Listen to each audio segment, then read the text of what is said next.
Hello and welcome to Prem's classes. ನಾನು ನಿಮ್ಮ Prem.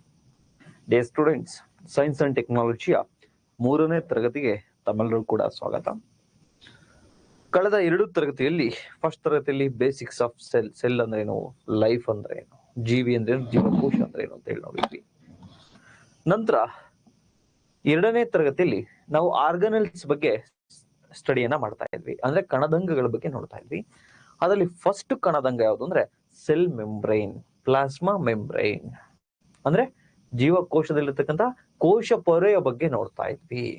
So ಕೋಶ ಪೊರೆಯ ಬಗ್ಗೆ ಡೀಟೇಲ್ಡ್ ಆಗಿ ನಾವು ಸ್ಟಡಿ ಮಾಡ್ತಾ ಇರ್ತಕ್ಕಂಥ ಸಂದರ್ಭದಲ್ಲಿ ಈ ಜೀವಕೋಶದೊಳಗಡೆ ಅಂದ್ರೆ ಸೆಲ್ ಒಳಗಡೆ ಯಾವ ರೀತಿ ಸಬ್ಸ್ಟೆನ್ಸಸ್ ಅಂದ್ರೆ ವಸ್ತುಗಳು ಎಂಟ್ರಿ ಆಗ್ತವೆ, ಯಾವ ರೀತಿ ಜೀವಕೋಶದಿಂದ ಆಚೆ ಹೋಗ್ತವೆ,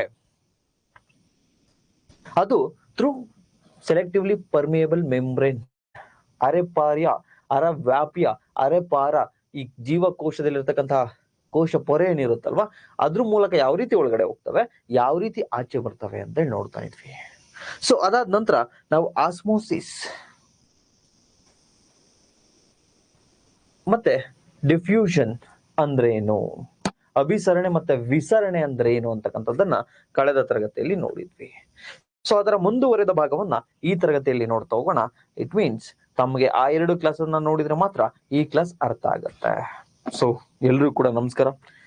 Bhagyashree ma'am, Santosh sir, Padma ma'am, Ankit sir, Asma, Chandu, Sanchana, ಎಲ್ರಿಗೂ ಕೂಡ ನಮಸ್ಕಾರ. ಸೊ ಕಾಣಿಸ್ತಾ ಇದೆ ಅಲ್ವಾ, ನೀಟಾಗಿ ಕೇಳಿಸ್ತಾ ಇದೆಯಲ್ವಾ, ಏನು ಪ್ರಾಬ್ಲಮ್ ಇಲ್ಲ ಅಲ್ವಾ? ಸಚಿನ್ ಸರ್ ನಮಸ್ಕಾರ. Mamata ma'am very good afternoon. Okay, Lakshmana sir ನಮಸ್ತೆ. ಕಾಣಿಸ್ತಾ ಇದೆಯಲ್ವಾ? S, very good. ಸೊ ಇವತ್ತಿನ ತರಗತಿಯಲ್ಲಿ ಈ ಆಸ್ಮೋಸಿಸ್ ಅಭಿಸರಣೆ ಅಥವಾ ಡಿಫ್ಯೂಷನ್ ವಿಸರಣೆ, ಇದೆರಡು ಕಾನ್ಸೆಪ್ಟ್ ಅರ್ಥ ಇದ್ರೆ ಅರ್ಥ ಆಗುತ್ತೆ. ಸೊ ಯಾರು ನೋಡಿಲ್ಲ ಅಂದ್ರೆ ಹಳೇದ್ ನೋಡ್ಕೊಂಡು ಬನ್ನಿ. ಸೊ ಈಗ ಅದರ ಮುಂದುವರೆದ ಭಾಗವನ್ನ ನೋಡ್ತಾ ಹೋಗೋಣ. What will happen if you put an animal cell or plant cell into the solution of sugar or salt? ಅಂದ್ರೆ ಒಂದು ನೀರಿನಲ್ಲಿ ಸಕ್ಕರೆ ಅಥವಾ ಉಪ್ಪು ಹಾಕಿರ್ತೀವಿ ಅನ್ಕೊಳ್ಳಿ. ಸೊ ಆ ಸಕ್ಕರೆ ಅಥವಾ ಉಪ್ಪಾಗಿರ್ತಕ್ಕಂತಹ ಆ ದ್ರಾವಣದಲ್ಲಿ ನಾವು ಜೀವಕೋಶವನ್ನ ಹಾಕಿದ್ರೆ ಏನಾಗುತ್ತೆ ಅನ್ನೋದನ್ನ ಈ ತರಗತಿಯಲ್ಲಿ ನೋಡ್ತಾ ಹೋಗೋಣ. ಸೊ ಇಷ್ಟು ಮುಗಿಸಿದ್ರೆ ಸೆಲ್ ಮೆಂಬ್ರೈನ್ ಕೋಶ ಪರಿ ಕಂಪ್ಲೀಟ್ ಆಗುತ್ತೆ. ನೆಕ್ಸ್ಟ್ ಕಣದಂಗಕ್ಕೆ ಹೋಗೋಣ, ಓಕೆನಾ?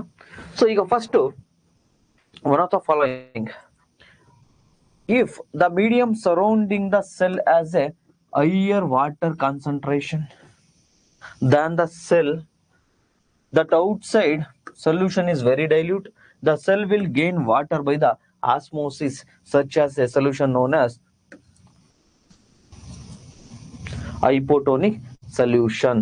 ಕನ್ನಡದಲ್ಲಿ ಈ ಹೈಪೋಟೋನಿಕ್ ಸೊಲ್ಯೂಷನ್ ಅನ್ನ ಅತಿ ಕಡಿಮೆ ಸಾರತೆಯ ದ್ರಾವಣ ಅಂತ ಹೇಳಿ ಕರೀತಾರೆ. ಸೊ ಹಂಗಂದ್ರೆ ಏನು ಸರ್, ಒಂದ್ಸರ್ತಿ ನೋಡ್ತಾ ಹೋಗೋಣ, ಓಕೆನಾ? ಸೊ ಒಂದು ಚಿತ್ರವನ್ನ ತಾವು ನೋಡ್ತಾ ಇರ್ಬೋದು. ನಾನು ಒಂದು ಡ್ರಾಯಿಂಗ್ ಅನ್ನ ಹಾಕ್ತೀನಿ. Just A minute.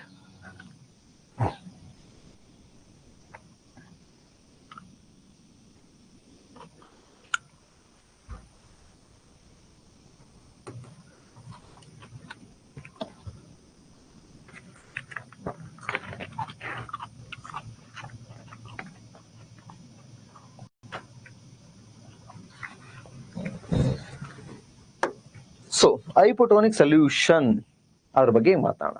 ಅದಕ್ಕಿಂತ ಮುಂಚೆ ಒಂದು ಎಕ್ಸಾಂಪಲ್ ಅನ್ನ ನೋಡೋಣ. ಕೇರ್ಫುಲ್ ಆಗಿ ಎಕ್ಸಾಂಪಲ್ ಅನ್ನ ಗಮನಿಸಿ, ನಂತರ ಆ ಸೈನ್ಸ್ ಕಾನ್ಸೆಪ್ಟ್ಗೆ ನಿಮ್ಮನ್ನ ಕರ್ಕೊಂಡು ಹೋಗ್ತೀನಿ. ನೋಡಿ,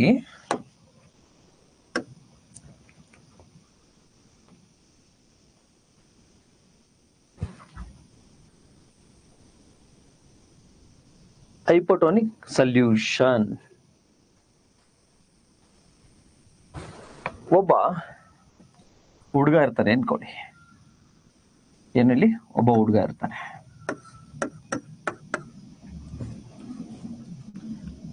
ಇವನನ್ನ ಒಬ್ಳು ಹುಡುಗಿ ಲವ್ ಮಾಡಿ ಮದ್ವೆ ಆಗ್ತಾಳೆ. ಒಬ್ಬ ಹುಡುಗಿ ಲವ್ ಮಾಡಿ ಮದ್ವೆ ಆಗ್ತಾಳೆ.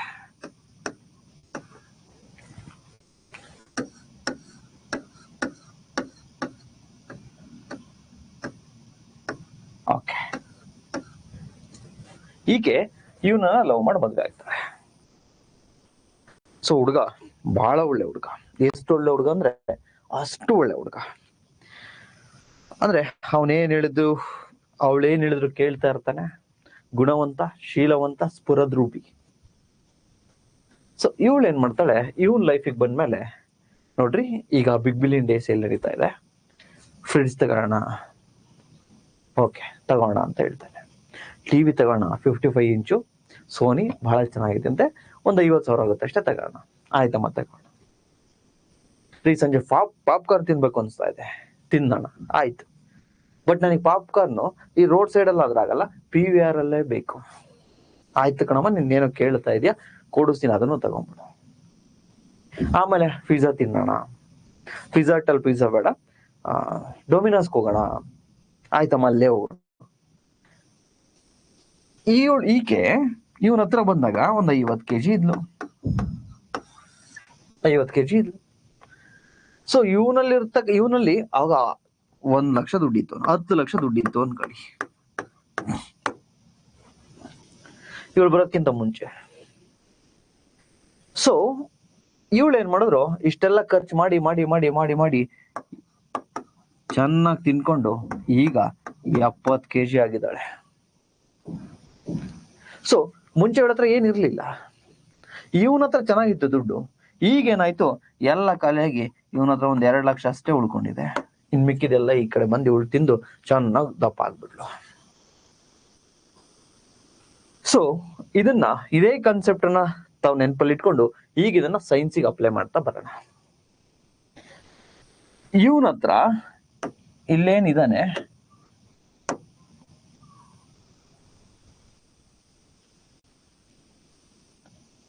ಈ ಕಲರ್ ತಗೋಣ. ಇಲ್ಲೇನಿದಾನಲ್ವಾ, ಇವನ ಹತ್ರ 10 lakh ಇತ್ತು. ದುಂಡು ಚೆನ್ನಾಗೇ ಇದ್ದ ಮದ್ವೆ ಆಗೋದಕ್ಕಿಂತ ಮುಂಚೆ. ಸೊ ಇವನ ಹತ್ರ ಏನಿತ್ತಾಗ, ಐ ಕಾನ್ಸಂಟ್ರೇಷನ್, ಅಧಿಕ ಸಾರತೆ.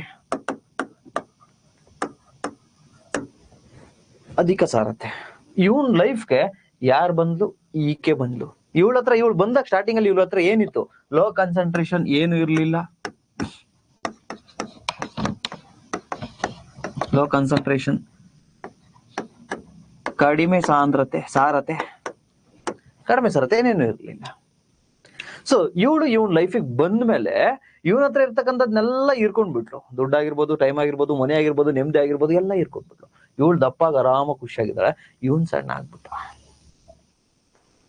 ಸೊ ಇದನ್ನ ಒಂದು ಸೈನ್ಸ್ ಕಾನ್ಸೆಪ್ಟ್ಗೆ ತಂದ್ರೆ ನೋಡಿ, ಇದು ಬೌಲ್ ಅನ್ಕೊಡಿ. ಪಾಪ ಇವನೇನ್ ಹುಡುಗ ಇದಾನಲ್ಲ, ಅವನು ಈ ನೀರು, ವಾಟರ್ ಏನಿದೆಯಲ್ವಾ, ಇದು ಆ ಹುಡುಗ. ಪಾಪ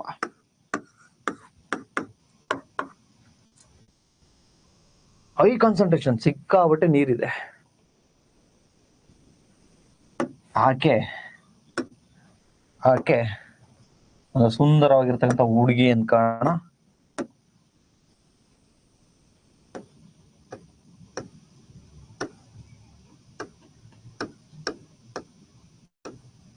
ಓಕೆ, ಆಕೆ ಇವನ್ ಲೈಫಿಗೆ ಬಂದ್ಲು. ಸೊ ಆಕೆನೆ ಸೆಲ್ ಅನ್ಕೊಳ್ಳಿ. ಏನನ್ಕೊಳ್ಳಿ, ಇದು ಸೆಲ್, ಜೀವಕೋಶ. ಅವಳ ಹತ್ರ ಲೈಫಿಗೆ ಬಂದಾಗ ಏನಾದ್ರು ಇತ್ತಾ, ಏನು ಇರ್ಲಿಲ್ಲ. ಇಟ್ ಮೀನ್ಸ್ ಅವಳಲ್ಲಿ ಇರ್ತಕ್ಕಂತಹ ವಾಟರ್ ಕಾನ್ಸಂಟ್ರೇಷನ್ ಏನಿತ್ತು, ಅದು ಲೋ ಕಾನ್ಸಂಟ್ರೇಷನ್, ಅಂದ್ರೆ ಕಡಿಮೆ ಸಾರತೆ ಇತ್ತು. ಅವನ್ ಸುತ್ತ ಇವನ್ ಲೈಫಿಗೆ ಬಂದ್ಲಲ್ವಾ, ಸುತ್ತ ಯಾರಿದ್ದಾನೆ, ಈ ಹುಡುಗ ಇದ್ದಾನೆ. ಸೊ ಈ ನೀರಲ್ಲಿ ಏನಿತ್ತು, ಹೈ ಕಾನ್ಸಂಟ್ರೇಷನ್, ಅಧಿಕ ಸಾರತೆ ಇತ್ತು. ಈಗ ತಮಗೆ ಗೊತ್ತಿದೆ, ಆಸ್ಮೋಸಿಸ್ ಮತ್ತೆ ಡಿಫ್ಯೂಷನ್ ಅನ್ನ ಸ್ಟಡಿ ಮಾಡಿದ್ದೀರಾ. ಆ ವಿಸರಣೆ ಮತ್ತೆ ವಿಸರಣೆಯನ್ನ ಯಾವತ್ತೂ ಕೂಡ ಇಲ್ಲಿರ್ತಕ್ಕಂಥ ದ್ರಾವಣ ಏನಾಗುತ್ತೆ, ಹೈ ಕಾನ್ಸಂಟ್ರೇಷನ್ ಇಂದಾನೆ ಲೋ ಕಾನ್ಸಂಟ್ರೇಷನ್ ಹೋಗೋದು. ಸೊ ಸುತ್ತ ಇವನೇನಿದ್ದಲ್ಲ ನೀರು, ಎಲ್ಲವೂ ಕೂಡ ಈ ಒಂದು ಜೀವಕೋಶಕ್ಕೆ ಹೋಯ್ತು, ಈ ಒಂದು ಸೆಲ್ಗೆ ಹೋಯ್ತು. ಆಗ ಸೆಲ್ ಏನಾಗುತ್ತೆ, ಆಟೋಮೆಟಿಕಲಿ ಊದ್ಕೊಳ್ಳುತ್ತೆ. ಅವಳೇನಾಗ್ಬಿಟ್ಲು ಅಂದ್ರೆ ಹಿಂಗಾಗ್ಬಿಟ್ಲು.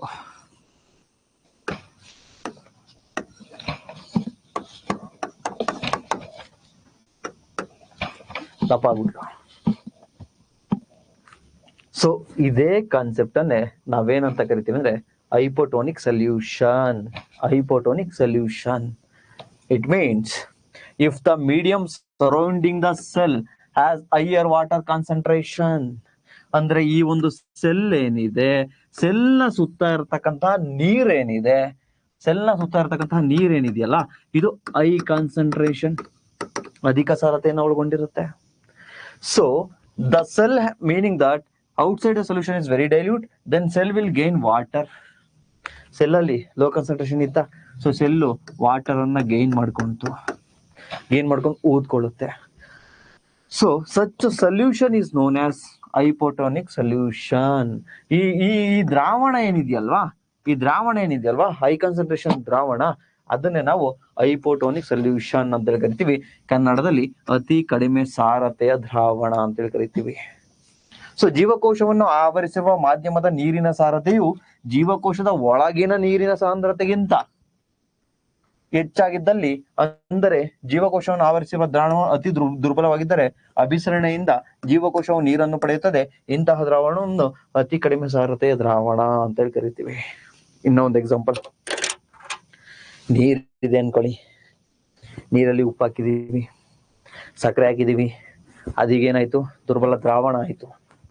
ಸೊ ಅದ್ರಲ್ಲಿ ಏನ್ ಮಾಡ್ತೀವಿ ಅಂದ್ರೆ, ಆ ನೀರಲ್ಲಿ ಡ್ರೈ ಫ್ರೂಟ್ಸ್ ಅಂದ್ರೆ ಯಾವುದು, ಇದು ಒಣ ದ್ರಾಕ್ಷಿಯನ್ನು ಹಾಕ್ತಿವಿ ಅನ್ಕೊಳ್ಳಿ. ಸೊ ಒಣ ದ್ರಾಕ್ಷಿಯಲ್ಲಿ ನೀರಿನ ಕಾನ್ಸಂಟ್ರೇಷನ್ ಆಯ್ತು, ಲೋ ಇತ್ತು. ಅದು ಸೆಲ್ಸ್ ಅನ್ಕೊಳ್ಳಿ, ಸೆಲ್ ಅದು. ಸೊ ಅದರಲ್ಲಿ ನೀರಿನ ಕಾನ್ಸಂಟ್ರೇಷನ್ ಲೋ ಆಗಿತ್ತು. ಬಟ್ ಈ ಗ್ಲಾಸ್ ಅಲ್ಲಿ ಇರ್ತಕ್ಕಂಥ ನೀರಿನ ಕಾನ್ಸಂಟ್ರೇಷನ್ ಏನಿದೆ, ಜಾಸ್ತಿ ಇದೆ, ಅಧಿಕವಾಗಿದೆ. ಈಗ ಅದನ್ನ ಹಾಕಿದಾಗ ಅದ್ರಲ್ಲಿರ್ತಕ್ಕಂತಹ ನೀರು ಈ ಒಣ ದ್ರಾಕ್ಷಿ ಹೀರ್ಕೊಳ್ಳುತ್ತೆ, ಆಮೇಲೆ ಅದು ಊದ್ಕೊಳ್ಳುತ್ತೆ ದ್ರಾಕ್ಷಿ. ಸೊ ಇದನ್ನೇ ನಾವು ಅತಿ ಕಡಿಮೆ ಸಾರತೆಯ ದ್ರಾವಣ, ಆ ದ್ರಾವಣ ಏನಿತ್ತಲ್ಲ ಅದನ್ನ ನಾವು ಅತಿ ಕಡಿಮೆ ಸಾರತೆಯ ದ್ರಾವಣ ಅಂತ ಹೇಳಿ ಕರಿತಾ ಹೋಗ್ತೇವೆ. ಸೊ ಈಗ ಒಂದ್ಸತಿ ನೀಟಾಗಿ ಓದಿ, English medium and Kannada medium ಇಬ್ರು ಕೂಡ ಓದ್ತಾ ಬನ್ನಿ, ಅರ್ಥ ಆಗತ್ತೆ. 1 minute. Yes.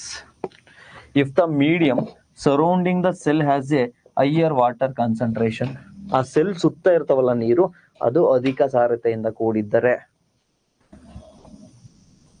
ಸೊ ಆ ಜೀವಕೋಶಕ್ಕಿಂತಲೂ ಕೂಡ ಆ ಸುತ್ತ ಇರ್ತಕ್ಕಂಥ ನೀರನ್ನೇ ಅಧಿಕ ಕಾನ್ಸಂಟ್ರೇಷನ್ ಇಂದ ಕೂಡಿದ್ರೆ the cell will gain water. Cell ನೀರನ್ನ ಪಡ್ಕೊಳ್ಳುತ್ತೆ. ಯಾವ ಪ್ರಕ್ರಿಯೆ ಮೂಲಕ? ಆಸ್ಮೋಸಿಸ್. ಆಸ್ಮೋಸಿಸ್ ಅಂದ್ರೇನು ನೆನ್ನೆ ಹೇಳ್ಕೊಟ್ಟಿದ್ದೀನಿ. ಸೊ ಇದನ್ನ ಆ ರೀತಿ ದ್ರಾವಣ ಏನ್ ಸುತ್ತ ಇತ್ತಲ್ವಾ, ಆ ದ್ರಾವಣವನ್ನ ನಾವು ಹೈಪೋಟೋನಿಕ್ ಸೊಲ್ಯೂಷನ್ ಅಂತೇಳಿ ಕರಿತಾ ಹೋಗ್ತೀವಿ. 1 minute, ಯಾಕೋ ಇದು ವರ್ಕ್ ಆಗ್ತಾ ಇಲ್ಲ. ಓಕೆ, ಇರ್ಲಿ. ಸೊ ಫಾರ್ ಎಕ್ಸಾಂಪಲ್ ಇದನ್ನೇ ನೋಡಿ, ಇದು ರೆಡ್ ಬ್ಲಡ್ ಸೆಲ್, ಕೆಂಪು ರಕ್ತ ಕಣ. ಇದನ್ನ ನೀರಲ್ಲಿ ಹಾಕಿದೀವಿ. ಸೊ ರೆಡ್ ಬ್ಲಡ್ ಸೆಲ್ ಅಲ್ಲಿ ನೀರಿನ ಪ್ರಮಾಣ ಕಡಿಮೆ ಇತ್ತು, ಸುತ್ತ ಇರ್ತಕ್ಕಂಥ ನೀರಿನ ಪ್ರಮಾಣ H2O ಜಾಸ್ತಿ ಇದೆ. ಸೊ ಅವಾಗ ಹೈ ಕಾನ್ಸಂಟ್ರೇಷನ್ ಇದೆ, ಅಧಿಕ ಸಾರತೆ. ಸೊ ಇಲ್ಲಿ ಲೋ ಕಾನ್ಸಂಟ್ರೇಷನ್, ಕಡಿಮೆ ಸಾರತೆ. ಈಗ ಸುತ್ತ ಇರ್ತಕ್ಕಂಥ ನೀರ್ ಏನಾಗ್ತವೆ, ಈ ಸೆಲ್ ಒಳಗಡೆ ಹೋಗ್ತವೆ. ಸೆಲ್ ಒಳಗಡೆ ಹೋದಾಗ ಸೆಲ್ ಏನಾಗುತ್ತೆ, ದಪ್ಪ ಆಗುತ್ತೆ, ಸಮ್ ಟೈಮ್ ಬ್ಲಾಸ್ಟ್ ಆಗ್ಬಿಡುತ್ತೆ, ರೆಡ್ ಬ್ಲಡ್ ಸೆಲ್. ಅದೇ ರೀತಿ ಈಗ ನಾವೇನೋ ಪ್ರಾಣಿದ್ ನೋಡಿದ್ವಿ ಜೀವಕೋಶವನ್ನ, ಈಗ ಸಸ್ಯದ ಜೀವಕೋಶವನ್ನ ನೋಡಿದ್ರೆ, ಪ್ಲಾಂಟ್ ಸೆಲ್ ಅನ್ನು ನೋಡಿದ್ರೆ, ಪ್ಲಾಂಟ್ ಸೆಲ್ ಕೂಡ ಅಷ್ಟೇ ನೋಡಿ, ಇದನ್ನು ಕೂಡ ಒಂದ್ ನೀರಲ್ಲಿ ಹಾಕಿದ್ವಿ ಅನ್ಕೊಳ್ಳಿ. ಈ ಸಸ್ಯದ ಜೀವಕೋಶದಲ್ಲಿ ಇರತಕ್ಕಂಥ ನೀರಿನ ಸಾಂದ್ರತೆ ಕಡಿಮೆ ಇದೆ, ಲೋ ಕಾನ್ಸಂಟ್ರೇಷನ್ ಇದೆ. ಸೊ ಸುತ್ತ ಇರ್ತಕ್ಕಂಥ ನೀರಿನ ಸಾಂದ್ರತೆ ಹೈ ಕಾನ್ಸಂಟ್ರೇಷನ್ ಇದೆ, ಅಧಿಕ ಸಾರತೆ ಇದೆ. ಈಗ ಅಧಿಕ ಸಾರತೆಯಿಂದ ಕಡಿಮೆ ಸಾಂದ್ರತೆಗೆ ನೀರ್ ಒಳಗಡೆ ಬರುತ್ತೆ. ಆಗ ಪ್ಲಾಂಟ್ ಸೆಲ್ ಏನಾಗುತ್ತೆ, ಅದು ಕೂಡ ಸ್ವಲ್ಪ ದಪ್ಪ ಆಗುತ್ತೆ, ಆದ್ರೆ ಅದು ಬ್ಲಾಸ್ಟ್ ಆಗಲ್ಲ. ಯಾಕೆ ಬ್ಲಾಸ್ಟ್ ಆಗಲ್ಲ? ಪ್ಲಾಂಟ್ ಸೆಲ್ಲು ನೀರ್ ಇಟ್ಕೊಳ್ಳುತ್ತೆ, ತನ್ನಲ್ಲಿ ಇಟ್ಕೊಂಡಿರುತ್ತೆ, ಬಟ್ ಅದು ಬ್ಲಾಸ್ಟ್ ಆಗಲ್ಲ. ಯಾಕೆಂದ್ರೆ ಅದಕ್ಕೆ ಕೋಶ ಭಿತ್ತಿ, ಸೆಲ್ ವಾಲ್ ಇದೆ. ಕೋಶ ಭಿತ್ತಿ, ತೊಗಟೆ ಏನ್ ನೋಡ್ತಿರಲ್ಲ ಮರದ ಮೇಲ್ಗಡೆ, ಆ ಕೋಶ ಭಿತ್ತಿ ಗಟ್ಟಿ ಇರುತ್ತೆ. ಸೊ ಅದಕ್ಕದು ಬ್ಲಾಸ್ಟ್ ಆಗಲ್ಲ. ಸೊ ಇದನ್ನೇ ಹೈಪೋಟೋನಿಕ್ ಸೊಲ್ಯೂಷನ್ ಅಂತ ಹೇಳಿ ಕರಿತಾ ಹೋಗ್ತೀವಿ. ಸೊ ಹೈಪೋಟೋನಿಕ್ ಸೊಲ್ಯೂಷನ್ ಅರ್ಥ ಆಯ್ತಾ?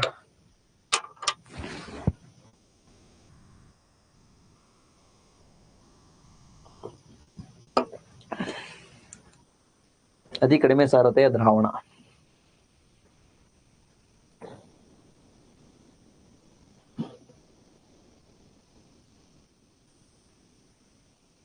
ಕುಮಾರವ್ಯಾಸ ತನ್ನ ಪ್ರಭಾವವನ್ನು ಬೀರಿದ್ದಾನೆ. ಕ್ಲಿಯರ್? ಆದಿಕವಿ ವಾಲ್ಮೀಕಿಯು ಸಂಸ್ಕೃತದಲ್ಲಿ ರಚಿಸಿದ ಶ್ರೀರಾಮನ ಕಥೆಯನ್ನ ಕಾನ್ಸೆಪ್ಟ್ ಕ್ಲಿಯರ್ ಆಯ್ತಲ್ವಾ? ಸೊ ಈಗ ಈ ಹೈಪೋಟೋನಿಕ್ ಸೊಲ್ಯೂಷನ್ ಕಾನ್ಸೆಪ್ಟ್ ಕ್ಲಿಯರ್ ಆಗಿದೆಯಲ್ವಾ? ಇನ್ನೊಂದು ಸ್ವಲ್ಪ ಡೀಪ್ ಆಗಿ ಹೋಗೋಣ. ಇನ್ನು ಸ್ವಲ್ಪ ಡೀಪ್ ಆಗಿ ಹೋಗಿ ಅಲ್ಲಿ ಇದನ್ನ ಸ್ಟಾಪ್ ಮಾಡಿ ನೆಕ್ಸ್ಟ್ ಕಾನ್ಸೆಪ್ಟ್ ಹೋಗೋಣ. ಓಕೆನಾ? ಸೊ ಬನ್ನಿ. ನೋಡಿ, ನೆನ್ನೆ ಕ್ಲಾಸ್ ನೋಡಿದ್ರೆ ಮಾತ್ರ ಅರ್ಥ ಆಗುತ್ತೆ. ಏನು ಹೇಳ್ತಾ ಇದ್ದೀನಿ, ದಯವಿಟ್ಟು ನೆನ್ನೆ ಕ್ಲಾಸ್ ಅನ್ನ ನೋಡ್ಕೊಂಡು ಬನ್ನಿ. ಓಕೆ. ಮೇರುಕೃತಿಗೆ ಸಮನಾಗಿ ನಿಲ್ಲುವಂತಹದನ್ನ ರಚಿಸಿದ್ದರಿಂದಲೇ ನಾರಣಪ್ಪರನ್ನ ಕುಮಾರವ್ಯಾಸ ಎಂದು ಕರೆದರು. ಈ ಹೆಸರು ಇವನಿಗೆ ತಕ್ಕುದೇ ಎಂದು ನೋಡಬೇಕಾದರೆ ನಾವು ವ್ಯಾಸರು ಬರೆದಿರುವ ಮೂಲವನ್ನು ಓದಬೇಕು, ಕುಮಾರವ್ಯಾಸರು ಬರೆದಿರುವ ಕರ್ನಾಟಕ ಭಾರತ ಕಥಾ ಮಂಜರಿಯನ್ನು ಓದಬೇಕು. ಇದು ಗಾಜಿನ ಒಂದು ಪ್ರಣಾಳ. ಇದ್ರ ತುಂಬಾ ಏನಿದೆ, ನೀರಿದೆ. ಮೂಲ ಭಾರತವನ್ನು ಓದಿ ನಾರಣಪ್ಪನ ಕೃತಿಯನ್ನು ಓದಿದ ನಂತರವೇ ನೀರಿದೆ. ಕುಮಾರವ್ಯಾಸರು ಹಾಡಿದರೆಂದರೆ ಕಲಿಯುಗ ದ್ವಾಪರವಾಗುವುದು, ಕಣ್ಣಲ್ಲಿ ಸೊ ಇದ್ರ ಮಧ್ಯೆ ನಾನೇನ್ ಮಾಡ್ತೀನಿ ಅಂದ್ರೆ ಒಂದು ಸೆಲ್ ಅನ್ನ ಹಾಕ್ತೀನಿ. ಏನ್ ಮಾಡ್ತೀನಿ? ಇದ್ರ ಮಧ್ಯೆ ಒಂದು ಸೆಲ್ ಅನ್ನ ಹಾಕ್ತೀನಿ ನಾನು.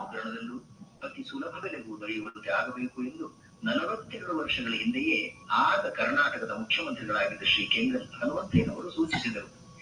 ಮೈಸೂರು ಸರ್ಕಾರ ಇದೊಂದು ಜೀವಕೋಶ. ಸಂಸ್ಕೃತಿ ಅಭಿವೃದ್ಧಿ ಇಲಾಖೆಯ ಡೈರೆಕ್ಟರ್ ಪ್ರೊಫೆಸರ್ ಶ್ರೀಮಾನ್ ಎ ಮೂರ್ತಿರಾಯರು ಸಂತೋಷದಿಂದ ಒಪ್ಪಿಕೊಂಡರು. ಕುಮಾರವ್ಯಾಸ ಭಾರತವನ್ನು ಸಂಪಾದಿಸಿಕೊಳ್ಳುವ ಕಾರ್ಯವನ್ನ ಸಾಹಿತ್ಯವರೇಣ್ಯರಾದ ಡಾಕ್ಟರ್ ಮಾಸ್ತಿ ವೆಂಕಟೇಶ ಅಯ್ಯಂಗಾರ್ ಸೆಲ್ ಇದೆ, ಜೀವಕೋಶ. ಜೀವಕೋಶದಲ್ಲಿ ಏನಿದೆ ಅಂತ ನಮಗೆ ಗೊತ್ತಾಯ್ತು. ಈಗ ಲೋ ಕಾನ್ಸಂಟ್ರೇಷನ್ ಆಫ್ ವಾಟರ್, ಕಡಿಮೆ ಸಾಂದ್ರತೆಯ ನೀರಿದೆ. ಸೊ ಇಲ್ಲಿ high concentration of water. Kannada ನಾಡಿನ ಇತಿಹಾಸದ ಪುಟಗಳಲ್ಲಿ ಸ್ವರ್ಣಾಕ್ಷರಗಳಲ್ಲಿ ಬರೆದಿರುವಂತಹ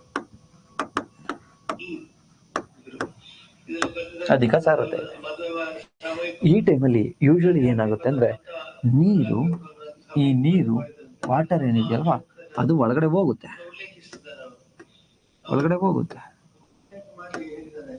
ಅಟ್ ಸೇಮ್ ಟೈಮ್ ಹೊರಗಡೆನೂ ಹೋಗ್ಬಿಡುತ್ತೆ, ಆಚೆನೂ ಹೋಗುತ್ತೆ. ಆದ್ರೆ ಯೂಶಲಿ ಏನಾಗುತ್ತೆ ಅಂದ್ರೆ, ಈಗ 1 ಮಿನಿಟ್ ಕೇರ್ಫುಲ್ ಗಮನಿಸಿ, ಫೋಕಸ್ ಮಾಡಿ ಸ್ವಲ್ಪ. ಸೊ ನೀರೇನು ಒಳಗಡೆ ಹೋಯ್ತಲ್ವಾ, 5 ಮಾಲಿಕ್ಯೂಲ್ಸ್ ಹೋಗಿದೆ ಅನ್ಕೋಣ. ಎಷ್ಟು? 1 2 3 4 5 ಮಾಲಿಕ್ಯೂಲ್ಸ್. ಒಂದು 5 ಹನಿ ಅನ್ಕೊಳ್ಳಿ, ನಿಮಗೆ ಅರ್ಥ ಆಗುತ್ತೆ. ಒಂದು 5 ಹನಿ ಒಳಗಡೆ ಹೋಗಿದೆ ಅನ್ಕೋಣ, ಸೆಲ್ ಒಳಗಡೆ. ಸೊ ಅದು ಹೊರಗಡೆ ಬರುತ್ತಾ ಸರ್? ಬರುತ್ತೆ, ಬಟ್ 5 ಹನಿನೂ ಬರಲ್ಲ, ಕೇವಲ ಒಂದು 2 ಹನಿ ಹೊರಗಡೆ ಬರುತ್ತೆ. ಇಂದು 3 ಹನಿ ಏನಾಯ್ತು ಸರ್? ಅಥವಾ 3 ಮಾಲಿಕ್ಯೂಲ್ಸ್ ಏನಾಯ್ತು ಸರ್? 3 ಅಣು ಏನಾಯ್ತು ಸರ್? ವಾಟರು ಇದ್ರೊಳಗನೆ ಉಳ್ಕೊಳ್ತು. ಎಷ್ಟು? 3. 2 ಮಾತ್ರ ಆಚೆ ಬಂತು. ಈ ರೀತಿ ಒಳಗಡೆ ನೀರು ಹೋಗುತ್ತೆ, ಅಟ್ ಸೇಮ್ ಟೈಮ್ ಹೊರಗಡೆನೂ ಬರುತ್ತೆ. ಬಟ್ ಒಳಗಡೆ ಎಷ್ಟು ನೀರು ಹೋಗಿರುತ್ತೋ ಅದಕ್ಕಿಂತ ಕಡಿಮೆ ಪ್ರಮಾಣದ ನೀರು ಹೊರಗಡೆ ಬರುತ್ತೆ. ಆಗ ಸೆಲ್ಲಲ್ಲಿ ನೀರು ಜಾಸ್ತಿ ಆಗಿ ಸೆಲ್ ಊದ್ಕೊಳ್ಳುತ್ತೆ. ಇದನ್ನೇ ಹೈಪೋಟೋನಿಕ್ ಸೊಲ್ಯೂಷನ್ ಅಂತ ಹೇಳಿ ನಾವು ಕರಿತಾ ಹೋಗ್ತೀವಿ. ಅತಿ ಕಡಿಮೆ ಸಾರತೆಯ ದ್ರಾವಣ, ಕನ್ನಡದಲ್ಲಿ ಅತಿ ಕಡಿಮೆ ಸಾರತೆಯ ದ್ರಾವಣ.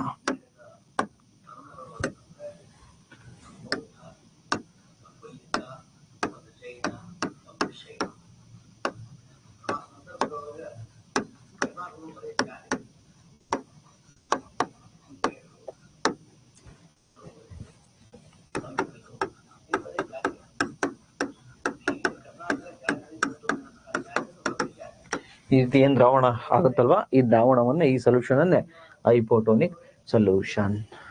ಈ ಕ್ಲಿಯರಾ ಸರ್? ಡಿಸ್ಟರ್ಬೆನ್ಸ್ ಇದೆ. ಏನ್ ಡಿಸ್ಟರ್ಬೆನ್ಸ್ ಆಗ್ತಾ ಇದೆ?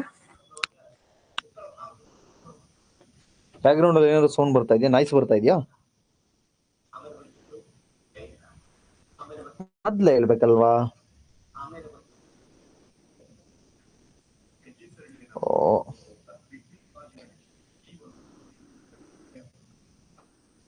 One minute.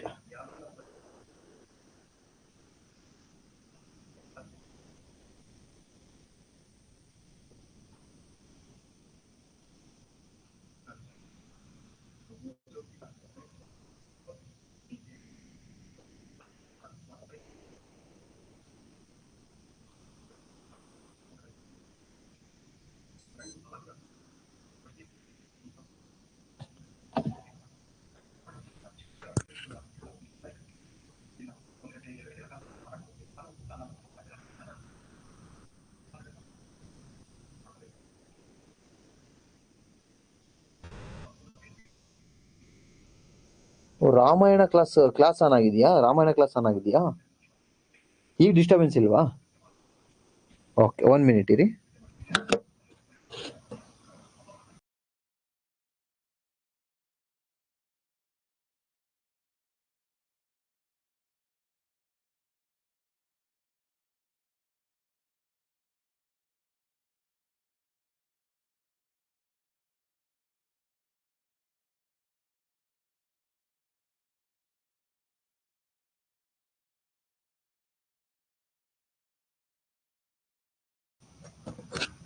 ಓಕೆ, ಏನ್ ಸೌಂಡ್ ಬರ್ತಾ ಇತ್ತು? ಪ್ರೇಮ್, 1 ಮಿನಿಟ್.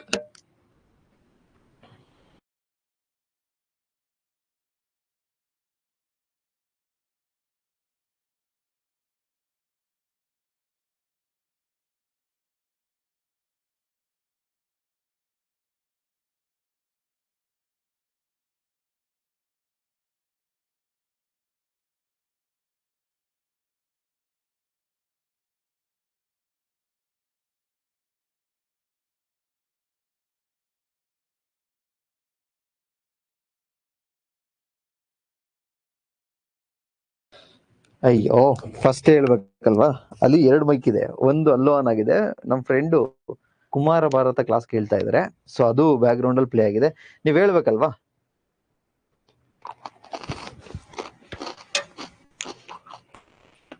ಐ ಥಿಂಕ್ ಹೇಳಿದಿರಾ, ನಾನ್ ನೋಡ್ಕೊಂಡಿರಲ್ಲ. Okay, done.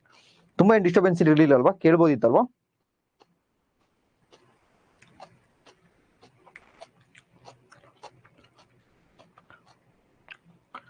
ಓಕೆ, ಕೇಳಿಸಿದೆ ಅಲ್ವಾ? ಅಲ್ಲಿ ಎಲ್ಲರೂ ಕ್ಲಾರಿಟಿ ಸಿಕ್ಕಿದೆ ಅಲ್ವಾ?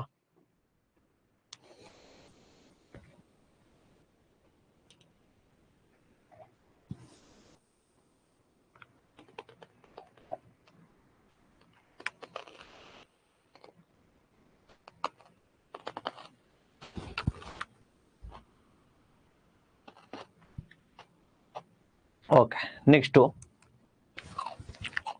Isotonic solution. ಈಗ ಐಸೋಟೋನಿಕ್ ಸೊಲ್ಯೂಷನ್ ಅಥವಾ ಸಮಸಾರತೆ ದ್ರಾವಣ.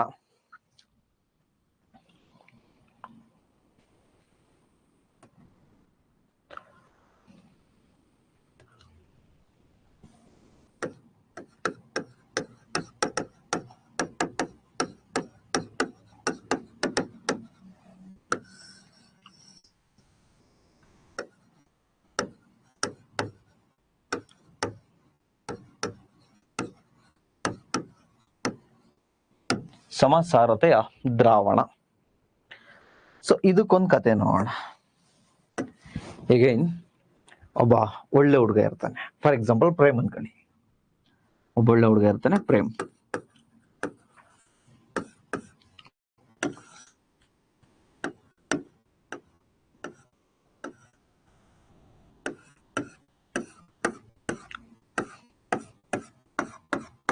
ಓಕೆ, ಪ್ರೇಮ್. ಸೊ ಇವಂದು ಒಂದು ಥಾಟ್ ಇರುತ್ತೆ ಅನ್ಕೊಳ್ಳಿ. ಈ ಹುಡುಗಂದು ಒಂದು ಥಾಟ್ ಇರುತ್ತೆ, ಏನು ಲೈಫಲ್ಲಿ ಅದ್ ಮಾಡ್ಬೇಕು, ಇದು ಮಾಡ್ಬೇಕು, ಆಗ್ ಮಾಡ್ಬೇಕು, ಹೀಗ್ ಮಾಡ್ಬೇಕು, ಸೆಟಲ್ಡ್, ಅದು ಇದು ಏನೇನೋ ಸಮಥಿಂಗ್, ಏನೇನೋ ಕನ್ಸುಗಳಿರ್ತದೆ. ಸೊ ಇವನ್ಗೆ ಒಬ್ಳು ಹುಡುಗಿ ಸಿಗ್ತಾಳೆ. ಅವಳಿಗೂ ಕೂಡ ಅನೇಕ ಕನ್ಸಿರುತ್ತೆ.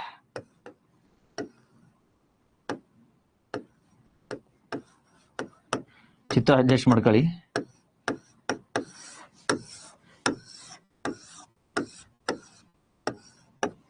ಓಕೆ,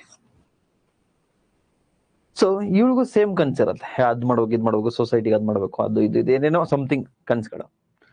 ಬಟ್ ಇವಳು ಏನ್ ಮಾಡ್ತಾಳೆ, ಈ ಹುಡುಗನ ಮೇಲೆ ಜಾಸ್ತಿ ಪ್ರೆಷರ್ ಹಾಕಲ್ಲ, ಇಲ್ಲ ಅವನಿಂದನೂ ಏನು ಕಿತ್ಕೊಳ್ಳಲ್ಲ. ನಾನು ಈಕ್ವಲ್ ಆಗಿ ರೆಸ್ಪಾನ್ಸಿಬಿಲಿಟೀಸ್, ಜವಾಬ್ದಾರಿಯನ್ನ ತಗೋತೀನಿ, ನೀನು ಈಕ್ವಲ್ ಆಗಿ ಜವಾಬ್ದಾರಿಯನ್ನೇ ತಗೋ. ಸೊ ನಿನ್ನಿಂದ ನಾನು ಏನು ಕಿತ್ಕೊಳ್ಳೋದು ಬೇಡ ಅಂತೇಳಿ ಡಿಸೈಡ್ ಮಾಡ್ತಾರೆ. ಇಬ್ರು ಕೂಡ ಸಮಾನವಾಗಿರ್ತಕ್ಕಂಥ ಕೆಲಸ, ಅಂದ್ರೆ ಇಬ್ರು ಕಷ್ಟ ಸುಖಗಳನ್ನ ಹಂಚ್ಕೋತಾರೆ. ಅವಳು ಅಷ್ಟು ಕೆಲಸ ಮಾಡೋದು, ಇವನು ಒಂದಷ್ಟು ಕೆಲಸ ಮಾಡೋದು, ಇವನು ಒಂದಷ್ಟು ಜವಾಬ್ದಾರಿ, ಅವಳು ಒಂದಷ್ಟು ಜವಾಬ್ದಾರಿ ತಗೋತ್ಕೋತಾರೆ.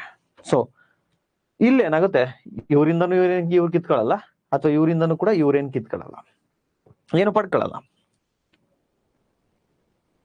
ಸೊ ಇದನ್ನೇ ನಾವು isotonic solution. So for example, ನೋಡಿ ಅಗೈನ್ ನೀರಿರುತ್ತೆ,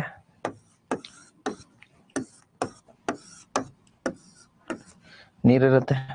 ಒಳ್ಳೆ ಹುಡುಗ ಸಿಕ್ಕಿರೋಳು, ಇದೇ ಸೆಲ್ಲು, ಆ ಹುಡುಗಿನೇ ಈ ಸೆಲ್ ಅನ್ಕೊಡಿ, ಜೀವಕೋಶ ಇದು.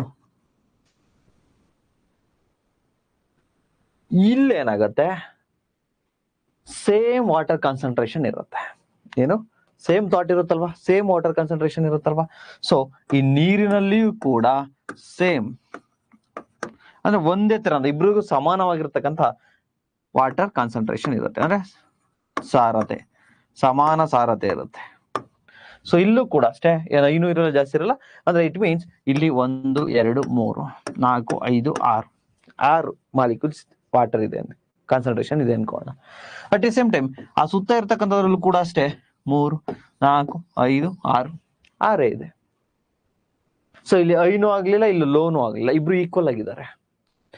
ಸೊ ಈ ಸೆಲ್ ಅಲ್ಲಿ ಇರ್ತಕ್ಕಂಥ ವಾಟರ್ ಕಾನ್ಸಂಟ್ರೇಷನ್ ಕೂಡ, ಈ ಆಚೆ ಇರ್ತಕ್ಕಂಥ ವಾಟರ್ ಕಾನ್ಸಂಟ್ರೇಷನ್ ಕೂಡ ಎರಡೂ ಸಮಾನವಾಗಿದೆ. ಸಮಾನವಾಗಿರ್ತಕ್ಕಂಥ ಸಾರತೆ ನೀರನ್ನು ಒಳಗೊಂಡಿದೆ.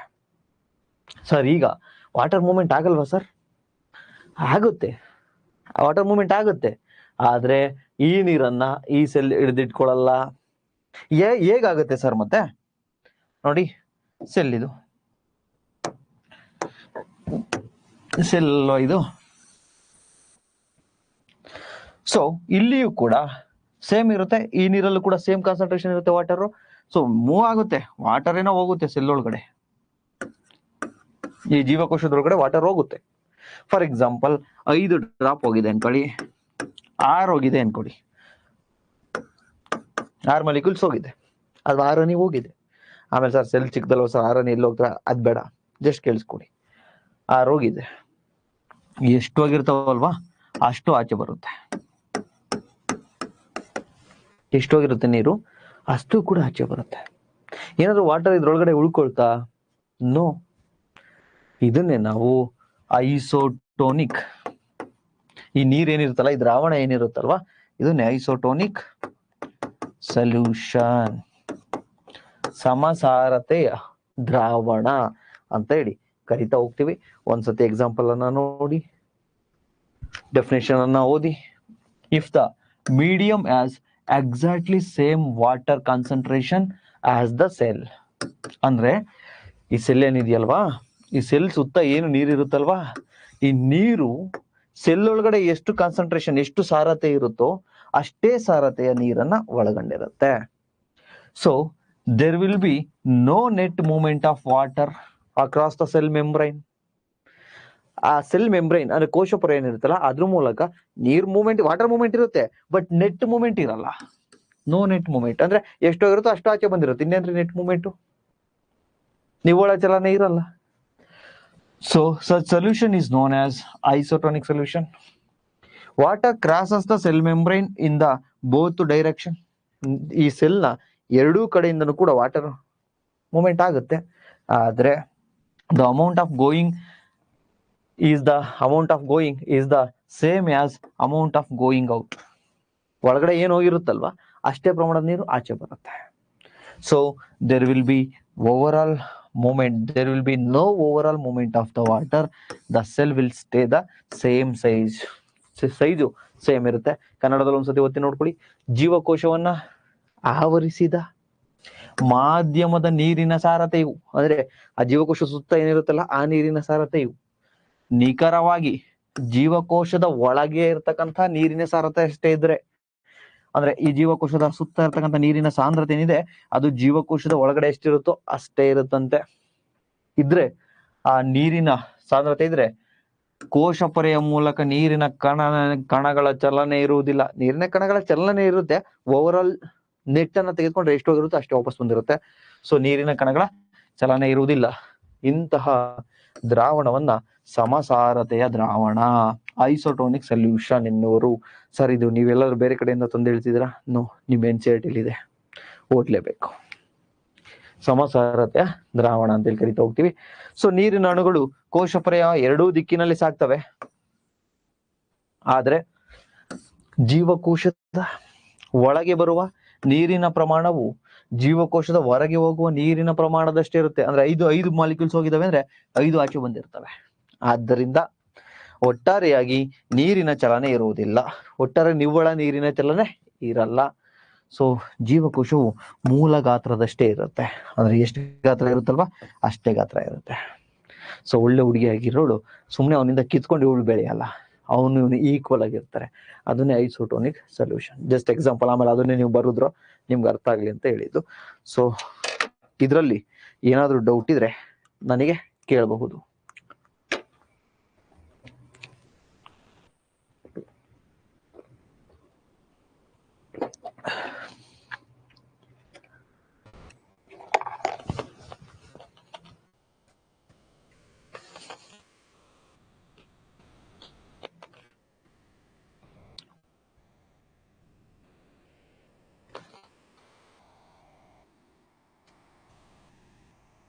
ಕ್ಲಿಯರಾ ಕಾನ್ಸೆಪ್ಟ್? ಏನೋ ಡೌಟ್ ಇದ್ರೆ ಕೇಳಿ.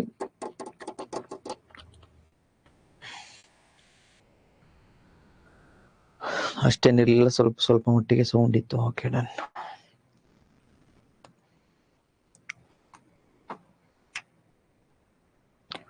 ಮಾತಾಡ್ಬೇಕೇನಾದ್ರು?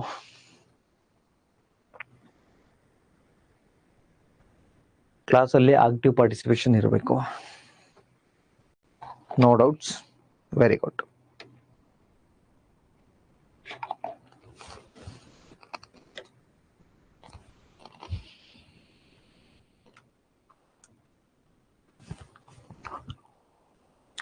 Next hypertonic solution.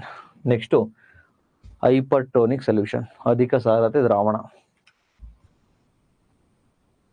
Hypertonic solution.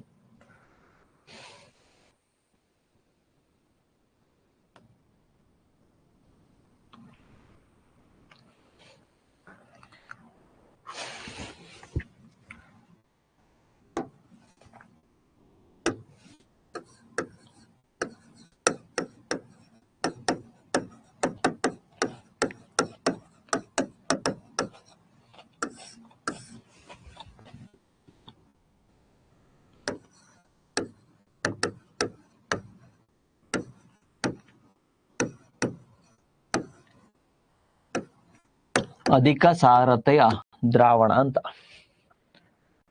ಒಂದು ಎಕ್ಸಾಂಪಲ್.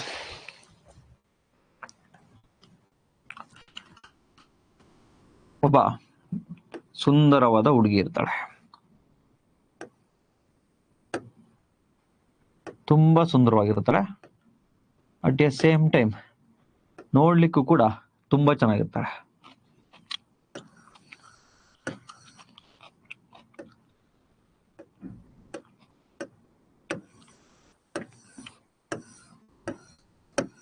ಓಕೆ, ಕಥೆಯನ್ನ ಅರ್ಥ ಮಾಡ್ಕೊಳ್ಳಿ. ಎಕ್ಸಾಂಪಲ್ ಇದನ್ನ ಬರಿಬೇಡಿ, ನಿಮ್ಗೆ ಅರ್ಥ ಆಗ್ಲಿ ಅಂತ, ಲಾಂಗ್ ಟೈಮ್ ಮೆಮೊರಿಲಿ ಸ್ಟೋರ್ ಆಗ್ಲಿ ಅಂತ. ಸೊ ತುಂಬಾ ಚೆನ್ನಾಗಿರ್ತಾಳೆ ಹುಡುಗಿ. ಇವಳಿಗೆ ಒಬ್ಬ ಹುಡುಗ ಸಿಗ್ತಾನೆ. ಅವನು ಹೆಂಗಿರ್ತಾನೆ ಅಂದ್ರೆ,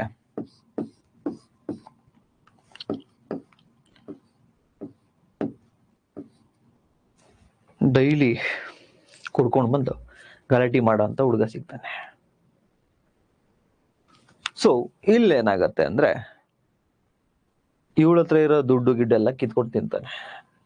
ಇವನು ಮದ್ವೆ ಆದಾಗ 60 kg ಇರ್ತಾಳೆ, ತುಂಬಾ ಚೆನ್ನಾಗೂ ಇರ್ತಾಳೆ ನೋಡ್ಲಿಕ್ಕೆ, ಸ್ಫುರದ್ರೂಪಿ.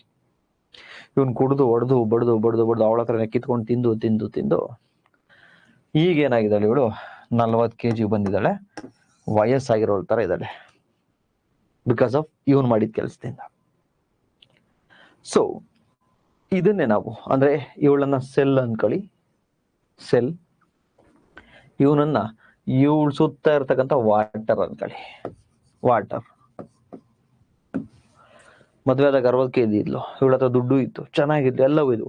So high concentration of water, high concentration of water, ಅಧಿಕ ಸಾರತೆಯ ದ್ರಾವಣ ಇವಳ ಹತ್ರ ಇದ್ದಿತ್ತು. ಸೊ ಇಲ್ಲೇನಾಯ್ತು, ಇವನು ಲೋ ಕಾನ್ಸಂಟ್ರೇಷನ್ ಆಫ್ ವಾಟರ್ ಕುಡಿತಾ ಇದ್ದ ಇನ್ನೆಂಗಿರ್ತಾನೆ, ಕಡಿಮೆ ಸಾಂದ್ರತೆ.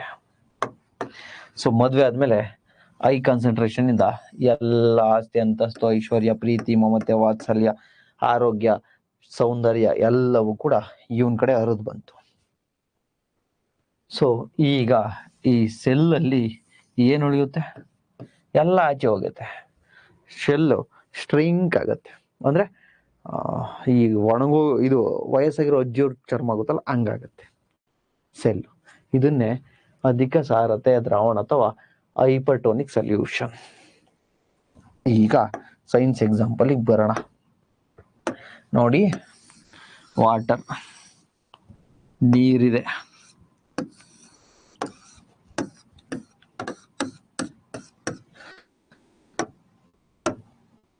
ಇಲ್ಲೊಂದು ಜೀವಕೋಶನೂ ಕೂಡ ಇದೆ.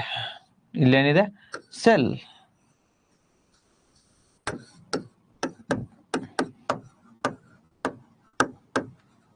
ಜೀವಕೋಶ ಇದೆ. ಬಟ್ ಈಗ ಇಲ್ಲಿ ಹೈ ಕಾನ್ಸಂಟ್ರೇಷನ್ ಆಫ್ ವಾಟರ್, ಅಧಿಕ ಸಾರತೆ ಇದೆ. ಅಧಿಕ ಸಾರತೆ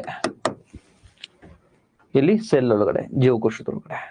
ಅಂದ್ರೆ ಎಷ್ಟಿತ್ತಪ್ಪ ಅಂದ್ರೆ ಒಂದು 1 2 3 4 5 6 7 8 8 ಮಾಲಿಕ್ಯೂಲ್ಸ್ ಇದಾವೆ, ಅಥವಾ 8 ಎನಿ ಇದಾವೆ ಅನ್ಕೊಳ್ಳಿ. ಬಟ್ ಇಲ್ಲಿ ಎಷ್ಟಿರೋದು? 1 2 3 4 5 5 ಅಷ್ಟೇ ಇದಾವೆ. ಅಲ್ಲಿಗೆ ಅದು ಐ ಕಾನ್ಸಂಟ್ರೇಷನ್ ಆಯ್ತು. ಇಲ್ಲಿರ್ತಕ್ಕಂಥ ವಾಟರ್ 4 ಇರೋದು. ಸೊ ಇದೇನಾಯ್ತು? ಲೋ ಕಾನ್ಸಂಟ್ರೇಷನ್, ಅಂದ್ರೆ ಕಡಿಮೆ ಸಾರತೆ. ಕಡಿಮೆ ಸಾರತೆ. ಈಗ ಹೈ ಕಾನ್ಸಂಟ್ರೇಷನ್ ಇಂದ ವಾಟರ್ ಎಲ್ಲ ರಿಲೀಸ್ ಆಗಿ ಆಗಿ ಆಗಿ ಆಗಿ ಕಡಿಮೆ ಸಾಂದ್ರತೆ ಕಡೆಗೆ ಬರುತ್ತೆ. ಸೊ ಈ ಸೆಲ್ ಇಷ್ಟಪ್ಪ ಇರೋದು, ಫ್ಯೂಚರ್ ಅಲ್ಲಿ ಏನಾಗುತ್ತೆ? ಇಷ್ಟು ಇಲ್ಲೆಲ್ಲ ಸ್ಟ್ರಿಂಕ್ ಆಗಿರೋ ತರ ಹಿಂಗಿರುತ್ತೆ, ತನ್ನಲ್ಲಿರೋ ನೀರೆಲ್ಲ ಕಳ್ಕೊಂಡು. ಇದನ್ನೇ ಹೈಪರ್ಟೋನಿಕ್ ಸೊಲ್ಯೂಷನ್. ಹೈಪರ್ಟೋನಿಕ್ ಸೊಲ್ಯೂಷನ್ ಅಂತೇಳಿ ಕರಿತಾ ಹೋಗ್ತೀವಿ. ಹೈಪರ್ಟೋನಿಕ್ ಸೊಲ್ಯೂಷನ್, ಅಧಿಕ ಸಾರತೆಯ ದ್ರಾವಣ. ಅಧಿಕ ಸಾರತೆಯ ದ್ರಾವಣ ಅಂತೇಳಿ ಕರಿತಾ ಹೋಗ್ತೀವಿ. ಸಮಸಾರತೆ ಆಯ್ತು, ಅತಿ ಕಡಿಮೆ ಸಾರತೆ ದ್ರಾವಣ ಇದು. ಫಸ್ಟ್ ಹೇಳ್ಕೊಟ್ಟಿದ್ದು ಹೈಪೋಟೋನಿಕ್ದು ಅತಿ ಕಡಿಮೆ ಸಾರತೆಯ ದ್ರಾವಣ. ಈಗ ಅಧಿಕ ಸಾರತೆಯ ದ್ರಾವಣ ಅಂತೇಳಿ ಕರಿತೀವಿ. ಸೊ ಒಂದ್ಸತಿ ನೋಡ್ತಾ ಬನ್ನಿ. ನೋಡಿ, ಸೆಲ್ಲು ಮುಂಚೆ ಚೆನ್ನಾಗಿತ್ತು, ಹೈ ಕಾನ್ಸಂಟ್ರೇಷನ್ ಇತ್ತು. ಈಗ ನೀರೆಲ್ಲ ಆಚೆ ಹೋಗಿ ನೋಡಿ, ಇಲ್ಲಿರೋದೆಲ್ಲ ನೀರು ಎರಡೇ ಉಳ್ಕೊಂಡಿದಾವೆ. ಇನ್ ಮಿಕ್ದಾವ್ ನೋಡಿ 1 2 3 4 5 6 7 8 ಎಲ್ಲ ಆಚೆ ಹೋಗ್ಬಿಟ್ಟಿದೆ. ಈಗ ಸೆಲ್ ಏನಾಗಿದೆ? ಸ್ಟ್ರಿಂಕ್. ಸೆಲ್ ಏನಾಗಿದೆ? ಕುಗ್ಗಿದೆ. ಯಾಕಂದ್ರೆ ಇರೋ ನೀರೆಲ್ಲ ಆಚೆ ಹೋಗಿದೆಯಲ್ಲ. So the medium has lower concentration of water. ಅಂದ್ರೆ ಈ ಸೆಲ್ ನ ಸುತ್ತ ಇರತಕ್ಕಂಥದ್ರಲ್ಲೂ ಕೂಡ ಲೋವರ್ ಕಾನ್ಸಂಟ್ರೇಷನ್, ಅತಿ ಕಡಿಮೆಯ ಸಾರಕ ಇದ್ರೆ, ಅತಿ ಕಡಿಮೆಯ ಸಾರತೆ ಇದ್ರೆ, ಅಂದ್ರೆ ಲೋ ಕಾನ್ಸಂಟ್ರೇಷನ್ ಇದ್ರೆ, ಸೆಲ್ ಅಲ್ಲಿ ಹೈ ಕಾನ್ಸಂಟ್ರೇಷನ್ ಇದ್ರೆ, ಸೆಲ್ ಅಲ್ಲಿ ಅಧಿಕ ದ್ರಾವಣ ಇದ್ರೆ, that is very concentrated solution. The cell will lose water by osmosis. ಸೆಲ್ಲಿಂದ ಆಚೆ ನೀರೆಲ್ಲ ಹೋಗ್ತವೆ. The solution is known as hypertonic solution.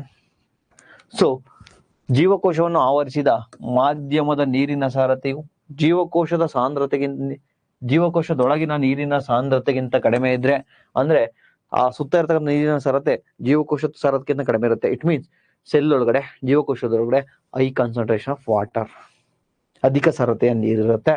So ಅಂದ್ರೆ ಜೀವಕೋಶವನ್ನು ಆವರಿಸಿದ ದ್ರಾವಣವು ಪ್ರಬಲವಾಗಿದ್ದರೆ ಅಂತಹ ಜೀವಕೋಶವು ಅಭಿಸರಣೆಯಿಂದ ನೀರನ್ನ ಕಳೆದುಕೊಳ್ಳುತ್ತವೆ. ಅಂತಹ ದ್ರಾವಣವನ್ನು ಅಧಿಕ ಸಾರತೆಯ ದ್ರಾವಣ ಅಂತೇಳಿ ಕರಿತಾ ಹೋಗ್ತೀವಿ.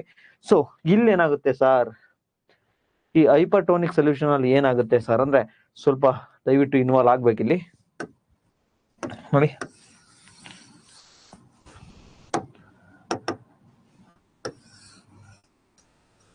ಸೆಲ್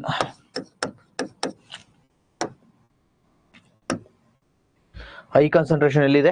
ಸೆಲ್ ಒಳಗಡೆನೆ ಇದೆ, ಅಂದ್ರೆ ಜಾಸ್ತಿ ಕಣಗಳಿದಾವೆ. ಸೊ ಇಲ್ಲಿಂದ ಏನಾಗುತ್ತೆ? ನೀರು, ಸರ್ ಇಲ್ಲಿಂದ ಇದು ಒಳಗಡೆ ಹೋಗಲ್ವಾ ಸರ್? ನೀರು ಹೋಗುತ್ತೆ, ಬರ್ಬೇಕಾದ್ರೆ ಜಾಸ್ತಿ ಬಂದ್ಬಿಡುತ್ತೆ. ಸೊ ಒಂದು ನಿಮಿಷ.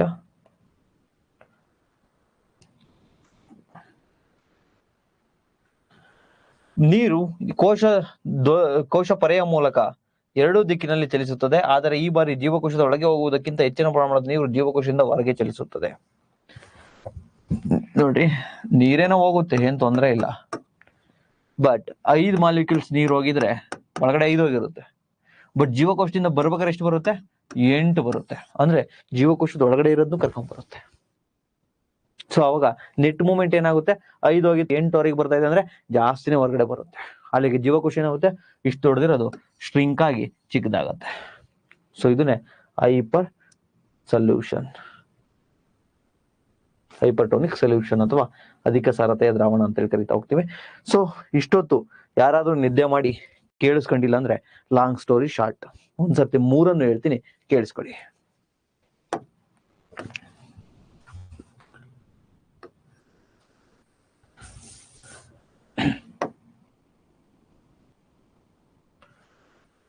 So hypotonic solution, first one, hypotonic solution. So ಇಲ್ಲಿ ಜೀವಕೋಶ ಇರುತ್ತೆ.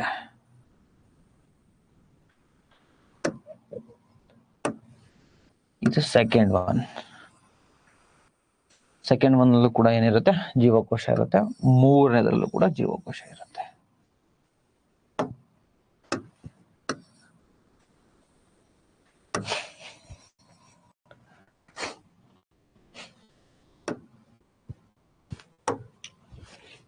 ಈಗ ನಾವು ಫಸ್ಟ್ ಹೈಪೋಟೋನಿಕ್ ಸೊಲ್ಯೂಷನ್ ಅನ್ನ ನೋಡ್ತಾ ಬರೋಣ.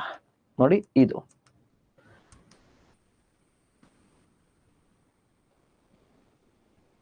ಹೈಪರ್ಟೋನಿಕ್ ಆಯ್ತು, isotonic. Yes, hypotonic solution. Cell has higher water concentration than the surrounding, the medium surrounding of the cell has higher water concentration than the cell. ನೋಡಿ,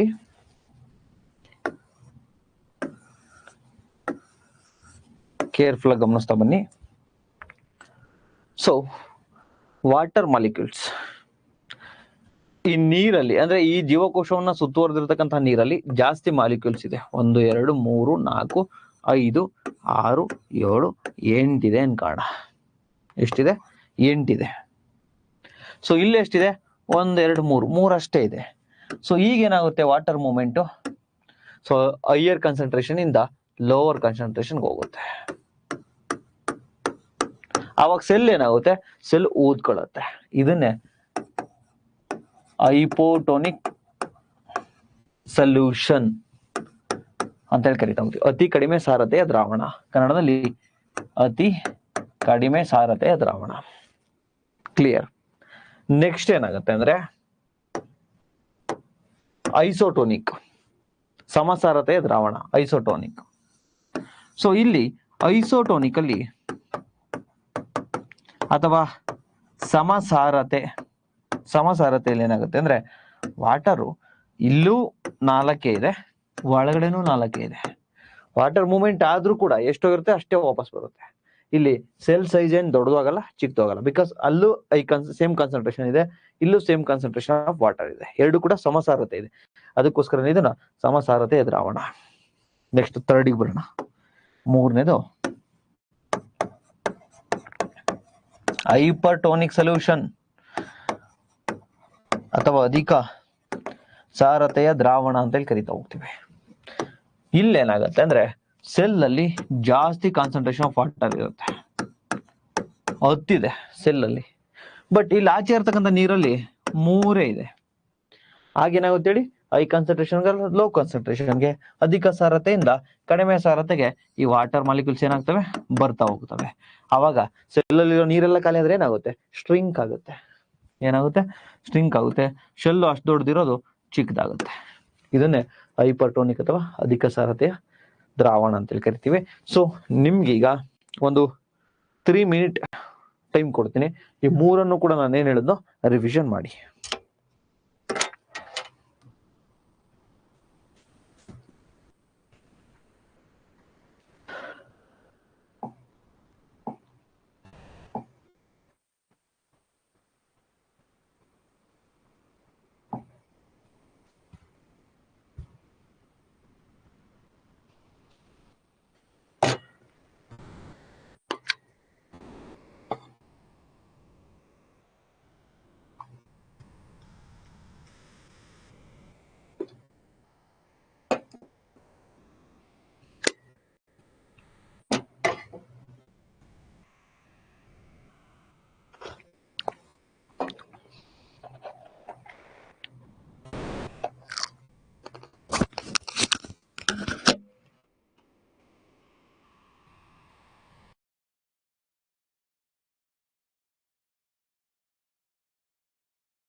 ಓಕೆ ಓಕೆ ನೋಡಿ, ಕ್ಲಾಸಲ್ಲಿ ಅವತ್ತಿಂದ ಅವತ್ತು ರಿವಿಷನ್ ಮಾಡ್ಕೊಂಡು ಬಂದ್ರೆ ನೆಕ್ಸ್ಟ್ ಕ್ಲಾಸಿಗೆ ಬನ್ನಿ, ಬಿಕಾಸ್ ಅರ್ಥ ಆಗುತ್ತೆ. ಅವತ್ತಿಂದ ಅವತ್ತು ರಿವಿಷನ್ ಮಾಡಲೇ ನಂಗೆ ಅರ್ಥ ಆಗಲ್ಲ.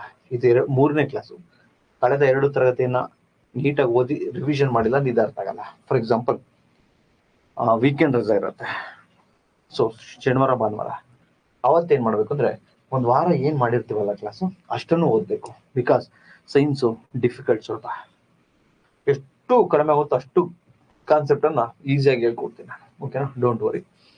ನೆಕ್ಸ್ಟ್ ನಿಮ್ಮ ಹೋಮ್ವರ್ಕ್ ಇವತ್ತೇನ್ ಕ್ಲಾಸ್ ಮಾಡಿದ್ದಾರೆ ಸರ್, ಸಂಜೆ ಹೋಗಿ ಕ್ಲಾಸ್ ನೋಡಿ, ಮಧ್ಯೆ ಮಧ್ಯೆ ಕ್ಲಾಸ್ ಜಾಯ್ನ್ ಆಗ್ಬೇಡಿ, ಅರ್ಥ ಆಗಲ್ಲ. ಹೋಗಿ ಸಂಜೆ ಹೋಗಿ ಅವತ್ತಿಂದ ಅವತ್ತು ರಿವಿಷನ್ ಮಾಡಿ. ನೆಕ್ಸ್ಟ್ ಇವತ್ತಿನ ಕ್ಲಾಸ್ ಬರೋಕ್ಕಿಂತ ಮುಂಚೆ ನೆನ್ನೆದು ರಿವಿಷನ್ ಮಾಡಿ, ಆಗ ಕಾನ್ಸೆಪ್ಟ್ ಕ್ಲಾರಿಟಿ ಸಿಗುತ್ತೆ. ನೋಡಿ, ಈಗ ಸಿಂಪಲ್ ಸರ್, 3 ಕಾನ್ಸೆಪ್ಟ್ ಅರ್ಥ ಆಯ್ತು, ಬಟ್ ನೆನ್ಪು ಹೆಂಗ್ ಇಟ್ಕೊಳ್ಳೋದು ಸರ್? ಈ ಕಾನ್ಸೆಪ್ಟ್ ನೆನ್ಪಿಟ್ಕೋಬೇಕಾದ್ರೆ ನೀರಲ್ಲಿರೋ ಕಾನ್ಸಂಟ್ರೇಷನ್ ಎಷ್ಟಿದೆ ಅನ್ನೋದು ನೆನ್ಪಿಟ್ಕೋಬೇಡಿ. ಅಂದ್ರೆ ಸುತ್ತ ಇರ್ತಕ್ಕಂಥ ದ್ರಾವಣದಲ್ಲಿ ಎಷ್ಟು ನೀರಿನ ಕಾನ್ಸಂಟ್ರೇಷನ್ ಇದೆ, ವಾಟರ್ ಕಾನ್ಸಂಟ್ರೇಷನ್ ನೆನ್ಪಿಟ್ಕೋಬೇಡಿ. ಅಂದ್ರೆ ಇಲ್ಲೆಷ್ಟಿದೆ ಅಂತ ತಲೆ ಕೆಡ್ಸ್ಕೋಬೇಡಿ.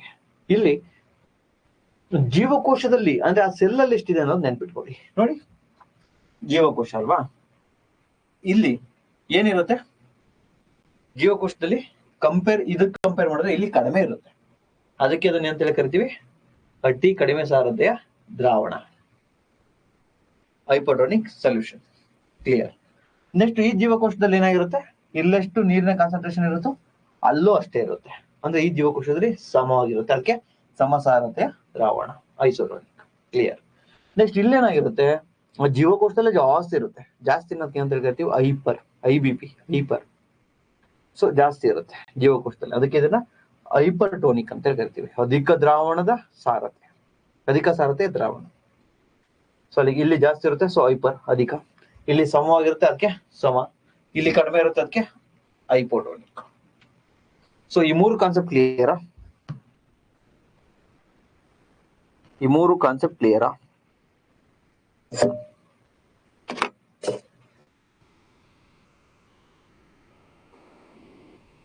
ಬಿಕಾಸ್ ಆಫ್ ನನ್ನ ಥ್ರೋಟ್ ಹೆಲ್ತಿಗೋಸ್ಕರ ನಾನು ಅವಾಗ ಏನಾದ್ರು ತಿಂತಾ ಇರ್ತೀನಿ, ಕುಡಿತಾ ಇರ್ತೀನಿ, ದಯವಿಟ್ಟು ಅಡ್ಜಸ್ಟ್ ಮಾಡ್ಕೊಳ್ಳಿ.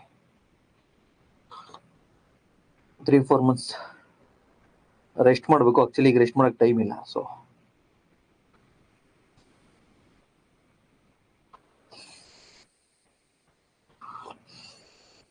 ಕ್ಲಿಯರ್ ಅಲ್ವಾ? Very good. ಸೊ ಈ ರೀತಿ ನಿಮ್ಮ ಸೆಲ್ ಒಳಗಡೆ ಮೂವ್ಮೆಂಟ್ ಆಗೋದು ಯಾವುದೇ ಒಂದು ವಸ್ತು. ಸೊ ಅದು ನಾವೀಗ ಯಾವ್ದು ನೋಡಿದ್ವಿ, ಸೆಲ್ ಮೆಂಬ್ರೈನ್ ಅನ್ನ ನೋಡಿದ್ವಿ. ಇಷ್ಟಕ್ಕೆ ಒಂದು ಕಣದಂಗ ಒಂದು ಸೆಲ್ ಆರ್ಗನೈಲ್ ಆಯ್ತು. ಅದ್ಯಾವುದು? ಸೆಲ್ ಮೆಂಬ್ರೈನ್, ಪ್ಲಾಸ್ಮಾ ಮೆಂಬ್ರೈನ್, ಕೋಶಪರೆ ಮುಗೀತು. ಈಗ ನೆಕ್ಸ್ಟ್ ಕಾನ್ಸೆಪ್ಟ್ ಬರೋಣ. So next endocytosis. ಕನ್ನಡದಲ್ಲೂ ಕೂಡ ತಾವು ಎಂಡೋಸೈಟೋಸಿಸ್ ಅಂತಾನೆ ಬರ್ಕೊಳ್ಳಿ, ಬಿಕಾಸ್ ನಿಮ್ಮ NCERT ಕೂಡ ಇದೇ ವರ್ಡ್ ಅನ್ನು ಬಳಸಿದ್ದಾರೆ, ಎಂಡೋಸೈಟೋಸಿಸ್. ಏನ್ ಸರ್ ಎಂಡೋಸೈಟೋಸಿಸ್ ಅಂದ್ರೆ? ಸಿಂಪಲ್, ನೀವು ಟೀನೇಜ್ ಅನ್ಕೊಳ್ಳಿ. ಯುವ ಮನಸ್ಸು, ಯುವ ವಯಸ್ಸು, ಅನೇಕ ಆಕರ್ಷಣೆಗಳು, ಅನೇಕ ಆಸೆಗಳು, ನಿಮ್ಮ ಡಿಸೈರ್ಸು, ನಿಮ್ಮ ನೀಡ್ಸು, ನಿಮ್ಮ ವಾಂಟ್ಸು ಎಲ್ಲ ಒಂದೇ. ಸೊ ಯಾರೋ ಕಮೆಂಟ್ ಹಾಕೋರು, ನೀವು ರೆಸ್ಟ್ ಮಾಡಿದ್ರೆ ನಾವು ಲೈಫ್ ಲಾಂಗ್ ರೆಸ್ಟ್ ಮಾಡಬೇಕಾಗತ್ತೆ. ಇಲ್ಲ, ನಾನು ರೆಸ್ಟ್ ಮಾಡಲ್ಲ, ಅದಕ್ಕೆ ಅದು ಇದು ತಿನ್ಕೊಂಡು ಏನೋ ಒಂದು ಮಾಡೋಣ, ತೊಂದರೆ ಇಲ್ಲ. ಓಕೆ, ಯಂಗ್ ಏಜ್ ಅಲ್ಲಿ ಇದ್ದ ಟೀನೇಜ್, ಅರೌಂಡ್ SLC ಅನ್ಕೊಳ್ಳಿ ಅಥವಾ PUC ಅನ್ಕೊಳ್ಳಿ, 16, 17, 18. ಹುಡುಗರು ಕಾಯ್ತಾ ಇರ್ತಾರೆ, ಹಿಂಗೆ ಈ ರೀತಿ ಹುಡುಗರು ಕಾಯ್ತಾ ಇರ್ತಾರೆ. ಏನಕ್ಕೆ? ಯಾರಾದ್ರೂ ಒಬ್ಳು ಹುಡುಗಿ ಸಿಕ್ಕಿದ್ರೆ ಸಾಕು. ಆ ವಯಸ್ಸಲ್ಲಿ ಅವಳು ಹೆಂಗೆ ಇರ್ಲಿ, ನಮ್ಮ ಹುಡುಗಿ ಸುಂದರವಾಗಿದ್ದಾಳೆ ಅಂತ ನಮ್ಗನ್ಸುತ್ತೆ. ನಾನು ಬಾಹ್ಯ ಸೌಂದರ್ಯ, ಆಂತರಿಕ ಸೌಂದರ್ಯ ಅದು ಬೇರೆ ವಿಚಾರ, ಅದು ಬೇರೆ ಮಾತಾಡೋಣ. ಜಸ್ಟ್ ಈಗ ಕ್ಲಾಸಿಗೆ ಬರೋಣ. ಹೆಂಗಾದ್ರೂ ಇರ್ಲಿ, ಬಹಳ ಚೆನ್ನಾಗಿ ಕಾಣ್ತಾ ಇದ್ದಾರೆ. ಆ ಟೈಮಲ್ಲಿ ಮೇ ಬಿ ಹೆಣ್ಣು ಅಂತಕ್ಕಂಥ ಯಾವುದೇ ಪ್ರಾಣಿ ಕಂಡ್ರು ಹಂಗೆ ಅನ್ಸ್ಬೋದೇನೋ, ಗೊತ್ತಿಲ್ಲ. ಬಟ್ ಹುಡುಗರು ಕಾಯ್ತಾ ಇರ್ತಾರೆ ಹಿಂಗೆ. ಯಾರಾದ್ರೂ ಓಕೆ ಅಂದ್ರೆ ಸಾಕು ಅವಳನ್ನೇ ಲವ್ ಮಾಡ್ತಾರೆ, ಕ್ಯಾಚಕ್ ಹೋಗ್ಬಿಡ್ತಾರೆ. ಇರೋದು ಒಂದೇ ಹಸುವು, ಜ್ಞಾನದ ಹಸು ಇರ್ಬೇಕು. ಆಕ್ಚುಲಿ ಜ್ಞಾನದ ಹಸು ಇರುತ್ತೆ, ಕಡಿಮೆ ಇರುತ್ತೆ. ಪ್ರೀತಿ ಹಸು ಜಾಸ್ತಿ ಇರುತ್ತೆ, ಹುಡುಕ್ತಾ ಇರುತ್ತೆ ಹಿಂಗೆ. ಆ ಪ್ರೀತಿ ಸಿಕ್ತು ಅಥವಾ ಹುಡುಗಿ ಸಿಕ್ತು ಅಂದ್ರೆ ಕ್ಯಾಚ್ ಹಾಕೊಂಡ್ಬಿಡೋದು, ಹುಡುಕ್ತಾ ಇರುತ್ತೆ, ಕ್ಯಾಚ್ ಹಾಕೊಂಡ್ಬಿಡೋದು. ಸೊ ಇದೇ ರೀತಿ ನಮ್ಮ ಅಮೀಬಾ ಬರೋಣ. ಅಮೀಬಾ ನಮಗೆ ಗೊತ್ತು, ಅಮೀಬಾ ಇನ್ನೊಂದು ಅಮೀಬಾ ಹುಡುಕೊಂಡೋಗಿ ಲೈಂಗಿಕ ಕ್ರಿಯೆಯಲ್ಲಿ ಸೆಕ್ಷುವಲ್ ಆಕ್ಟಿವಿಟೀಸ್ ಅನ್ನು ಮಾಡಲ್ಲ. ತನ್ನ ಭಾಗ ಏಕಕೋಶ ಜೀವಿ, ಅದನ್ನ ಹೇಳ್ಕೊಡ್ತೀನಿ. ತನ್ನ ದೇಹವನ್ನು ಎರಡಾಗಿ ವಿಭಜಿಸ್ಕೊಡುತ್ತೆ. ಲಾಸ್ಟ್ ಒಂದು ಕತೆ ಹೇಳಿದೆ ನಮ್ಮ ಮಧು ON ಬರೆದಿರ್ತಕ್ಕಂಥ ಬುಕ್ಕಿಂದ. ಓಕೆ, ಅಮೀಬಾ ಇದೆ. ಅಮೀಬಾನು ಕಾಯ್ತಾ ಇರುತ್ತೆ, ಅಮೀಬಾನು ಕೂಡ ಕಾಯ್ತಾ ಇರುತ್ತೆ. ಏನಕ್ಕೆ ಅಂದ್ರೆ ಆಹಾರಕ್ಕಾಗಿ. ನೋಡಿ, ಇದು ಪ್ಲಾಸ್ಮಾ ಮೆಂಬ್ರೇನ್, ನಥಿಂಗ್ ಬಟ್ ಕೋಶ ಪೊರೆ. ಅಮೀಬಾ ಕೋಶ ಪೊರೆ, ಪ್ಲಾಸ್ಮಾ ಮೆಂಬ್ರೇನ್ ಅಥವಾ ಸೆಲ್ ಮೆಂಬ್ರೇನ್ ಅಂತಾನು ಕೂಡ ಕರಿತೀವಿ ಇದನ್ನು, ಕೋಶ ಪೊರೆ. ಸೊ ಅಮೀಬಾದ ಕೋಶ ಪೊರೆ ಈ ರೀತಿ ಇರುತ್ತೆ, ಈ ರೀತಿ ರಂಧ್ರಗಳಿರ್ತವೆ. ತಮಗೆ ಗೊತ್ತು, ಕೋಶ ಪೊರೆಯ ಒಂದು ಗುಣಲಕ್ಷಣ ನಾವು ನೋಡಿದ್ವಿ. ಈ ಸೆಲ್ ಮೆಂಬ್ರೇನ್ ಏನಿದೆಯಲ್ವಾ, ಇದು ಸೆಲೆಕ್ಟಿವ್ಲಿ ಪರ್ಮಿಯಬಲ್ ಮೆಂಬ್ರೇನ್, ಅರೆ ವ್ಯಾಪ್ಯ ಅರೆ ಪಾರ ಪೊರೆ. ಇದು ಅಂದ್ರೆ ಕೆಲವನ್ನ ಅಲೋ ಮಾಡುತ್ತೆ ಒಳಗಡೆ, ಕೆಲವನ್ನ ಅಲೋ ಮಾಡಲ್ಲ. ನಮ್ಮ ಮನೆ ವಾಚ್ಮನ್ ಇದ್ದಂಗೆ ಅಲ್ಲಲ್ಲೇ ಹಿಂಗ್ ಓಪನ್ ಇರುತ್ತೆ. ಈ ಊಟದ ಮಾಲಿಕ್ಯೂಲ್ಸ್ ಅಂದ್ರೆ ಈ ಫುಡ್ ಮಾಲಿಕ್ಯೂಲ್ಸ್ ಇವ್ ಸಿಕ್ಕದ್ ಒಂದ್ ಕಡೆ, ಇವ್ ನನ್ಗೆ ಊಟ ಸಿಗ್ತಾ ಇದೆ ಅಂತೇಳಿ ಗಬುಕ್ಕನ ಒಳಗಡೆ ಎಳ್ಕೊಂಡ್ಬಿಡುತ್ತೆ, ಒಳಗಡೆ ತಗೊಂಡ್ಬಿಡುತ್ತೆ. ನೋಡಿ, ಒಳಗಡೆ ತಗೊಂಡು ಒಂದ್ ಕಡೆ ತನ್ನ ಊಟವನ್ನ ಸ್ಟೋರೇಜ್ ಮಾಡ್ಕೊಳ್ಳುತ್ತೆ, ಒಂದ್ ಕಡೆ ಊಟವನ್ನ ಸ್ಟೋರೇಜ್ ಮಾಡ್ಕೊಳ್ಳುತ್ತೆ. ಸೊ ಏನು ಅಮೀಬಾ ಕಾಯ್ತಾ ಇರುತ್ತಲ್ವಾ, ಬಂದ ತಕ್ಷಣ ಕ್ಯಾಚ್ ಹಾಕೊಂಡ್ಬಿಡುತ್ತಲ್ವಾ, ಇದನ್ನೇ ಎಂಡೋಸೈಟೋಸಿಸ್ ಅಂತ ಹೇಳಿ ಕರಿತೀವಿ. The flexibility of cell membrane, ಕೋಶ ಪೊರೆಯ ನಮ್ಯತೆಯಿಂದಾಗಿ. ಸೆಲ್ ಮೆಂಬ್ರೇನು ನಾನು ನಿಮ್ಗೆ ಹೇಳ್ಕೊಟ್ನಲ್ಲ ಕಳೆದ 2 ತರಗತಿಯಲ್ಲಿ, ಫ್ಲೆಕ್ಸಿಬಿಲಿಟಿ ಇರುತ್ತೆ. ಯಾವ್ದನ್ನ ಒಳಗಡೆ ಬಿಡ್ಕೋಬೇಕು, ಯಾವ್ದನ್ನ ಒಳಗಡೆ ಬಿಡಬಾರ್ದು, ಅದಕ್ಕೆ ಗೊತ್ತು ಚೆನ್ನಾಗಿ. ಅದಕ್ಕೋಸ್ಕರ ಇದನ್ನ ಸೆಲೆಕ್ಟಿವ್ಲಿ ಪರ್ಮಿಯಬಲ್ ಮೆಂಬ್ರೇನ್ ಅನ್ನೋದು. ಅರೆಪಾರ ಕೋಶ ಪೊರೆ ಅಥವಾ ಅರ ವ್ಯಾಪ್ಯ ಕೋಶ ಪೊರೆ, ಕೆಲವು ವಸ್ತುನ ಬಿಟ್ಕೊಳ್ಳುತ್ತೆ, ಕೆಲವು ವಸ್ತುನ ಬಿಟ್ಕೊಳ್ಳಲ್ಲ. So the flexibility of cell membrane also enable engulf in the food and other materials from the external environment. ಅಂದ್ರೆ ಈ ಅಮೀಬಾ ಇದೆ ಅಂದ್ರೆ ಈ ಎಕ್ಸ್ಟರ್ನಲ್ ಅಂದ್ರೆ ಆಚೆ ಇರ್ತಕ್ಕಂಥ ವಾತಾವರಣದಿಂದ ತನ್ನ ಫುಡ್ ಅನ್ನ ಅಥವಾ ಅದಕ್ಕೆ ಏನ್ ಬೇಕೋ ಆ ಮೆಟೀರಿಯಲ್ ಅನ್ನ ಎಳ್ಕೊಳ್ಳುತ್ತೆ. ಈ ಒಂದು ಪ್ರೋಸೆಸ್ ಏನಿದೆಯಲ್ಲ, this process are known as endocytosis. Amoeba acquire its food through such process. So ಕೋಶ ಪೊರೆಯ ನಮ್ಯತೆಯಿಂದಾಗಿ ಜೀವಕೋಶವು ತನ್ನ ಹೊರಗಿನ ಪರಿಸರದಿಂದ ಆಹಾರವನ್ನ ಅಥವಾ ಇತರೆ ವಸ್ತುಗಳನ್ನ ತನ್ನೊಳಗೆ ತೆಗೆದುಕೊಳ್ಳಲು ಸಾಧ್ಯವಾಗುತ್ತದೆ. ಈ ಪ್ರಕ್ರಿಯೆಯನ್ನ ಎಂಡೋಸೈಟೋಸಿಸ್ ಎಂದು ಕರೆಯುವರು. ಸೊ ಈ ವಿಧಾನದಿಂದ ಅಮೀಬಾವು ತನ್ನ ಆಹಾರವನ್ನು ಪಡೆಯುತ್ತದೆ. ಸೊ ಇದನ್ನೇ ಎಂಡೋಸೈಟೋಸಿಸ್ ಅಂತ ಹೇಳ್ತಾರೆ. ಅಮೀಬಾ ಯಾವ ಪ್ರಕ್ರಿಯೆಯಿಂದ ತನ್ನ ಆಹಾರವನ್ನು ಪಡೆಯುತ್ತದೆ ಅಂದ್ರೆ ಎಂಡೋಸೈಟೋಸಿಸ್. Clear?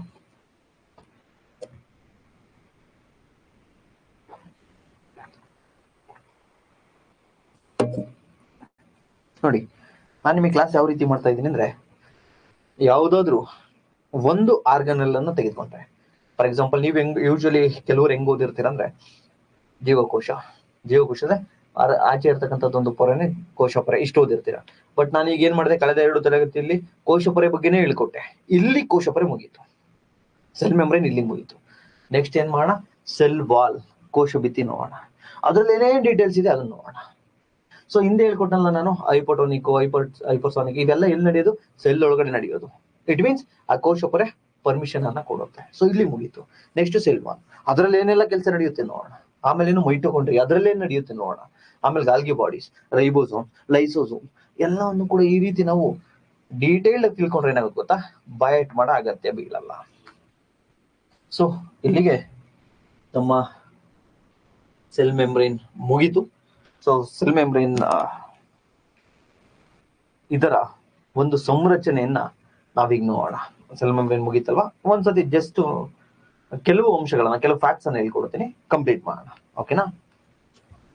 So cell membrane mainly composed of lipids and proteins. Cell membrane ಅಂತಕ್ಕಂಥದ್ದು ಏನಿದೆಯಲ್ಲ, ಇದು ಲಿಪಿಡ್ಗಳು ಮತ್ತು ಪ್ರೋಟೀನ್ಗಳಿಂದ ಕೂಡಿದೆ.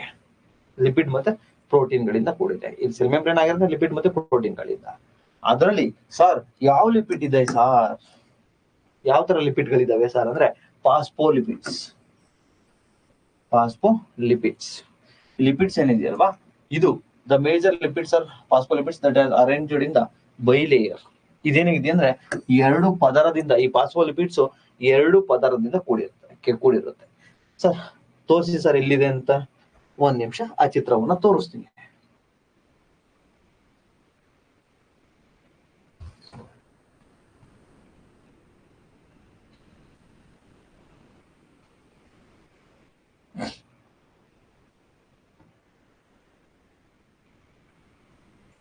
ಅನ್ಸುತ್ತೆ.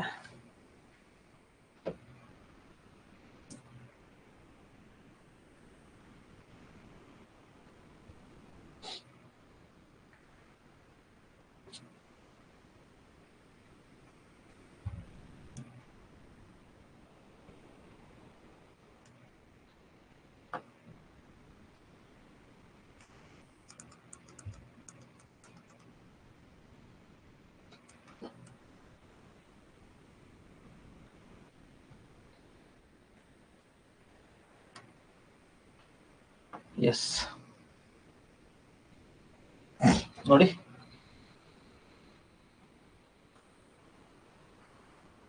ಇದೇ ಸೆಲ್ ಮೆಂಬ್ರೈನ್. ನೋಡಿ ಎಷ್ಟು ಪದರಗಳಿಂದ ಆಗಿದೆ ಇದು ಲಿಪಿಡ್ಸ್. ಇದೊಂದು ಲೇಯರ್, ಮೇಲ್ಗಡೆ ಒಂದು ಲೇಯರ್, ಕೆಳಗಡೆ ಒಂದು ಲೇಯರ್. ಫಾಸ್ಫೋಲಿಪಿಡ್ಸ್ ಎರಡು ಲೇಯರ್ ಇಂದ ಆಗಿರ್ತಕ್ಕಂಥದ್ದು.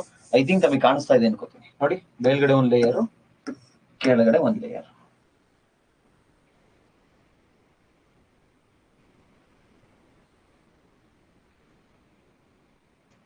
ಇದು ಒಂದು ಸಪರೇಟ್ ಆಗಿ ಆಗ್ಬೇಕಿತ್ತು ಚಿತ್ರ. ಸೊ ಇರ್ಲಿ.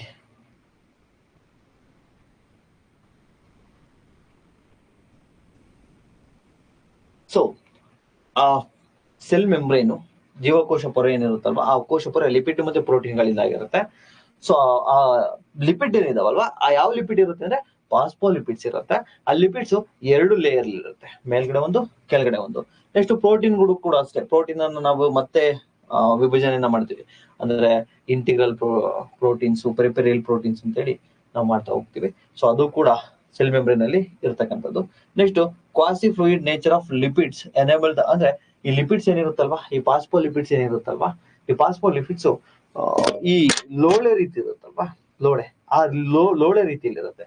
ಸೊ ಅದೇನ್ ಮಾಡುತ್ತೆ ಅಂದ್ರೆ ಅದ್ರೊಳಗಡೆ ಏನಾದ್ರು ಮೂವ್ಮೆಂಟ್ ಆಗ್ಲಿಕ್ಕೆ, ಈ ಕೋಶ ಪೊರೆ ಒಳಗಡೆ ಏನಾದ್ರು ಮೂವ್ಮೆಂಟ್ ಆಗ್ಲಿಕ್ಕೆ ಅಥವಾ ಗ್ರೋತ್ ಆಗ್ಲಿಕ್ಕೆ, ಈ ತರ ಎಲ್ಲಾ ಕಾರ್ಯಗಳಿಗೂ ಕೂಡ ಆ ಫ್ಲೂಯಿಡ್, ಆ ದ್ರವನೇ ಕಾರಣ ಆಗ್ತಾ ಹೋಗುತ್ತೆ. So the membrane is selectively permeable. Already ನಾವು ನೋಡಿದ್ದೀವಿ, ಸೆಲೆಕ್ಟಿವ್ ಪರ್ಮಿಯಬಲ್ ಮೆಂಬ್ರೇನ್ ಇದು. ಸೊ ಇಲ್ಲಿಗೆ ಮುಗೀತು ನಿಮ್ಮ ಕೋಶ ಪೊರೆ ಕಾನ್ಸೆಪ್ಟ್ ಏನಿದೆಯಲ್ಲ, ಅದು ಕಂಪ್ಲೀಟ್ ಆಯ್ತು. ಈ ಒಂದು ಕೋಶ ಪೊರೆಯಲ್ಲಿ ಅಥವಾ ಸೆಲ್ ಮೆಂಬ್ರೇನ್ ಅಲ್ಲಿ ಅಥವಾ ಪ್ಲಾಸ್ಮಾ ಮೆಂಬ್ರೇನ್ ಅಲ್ಲಿ ಏನಾದ್ರು ಡೌಟ್ ಇದ್ರೆ ಕೇಳಿ.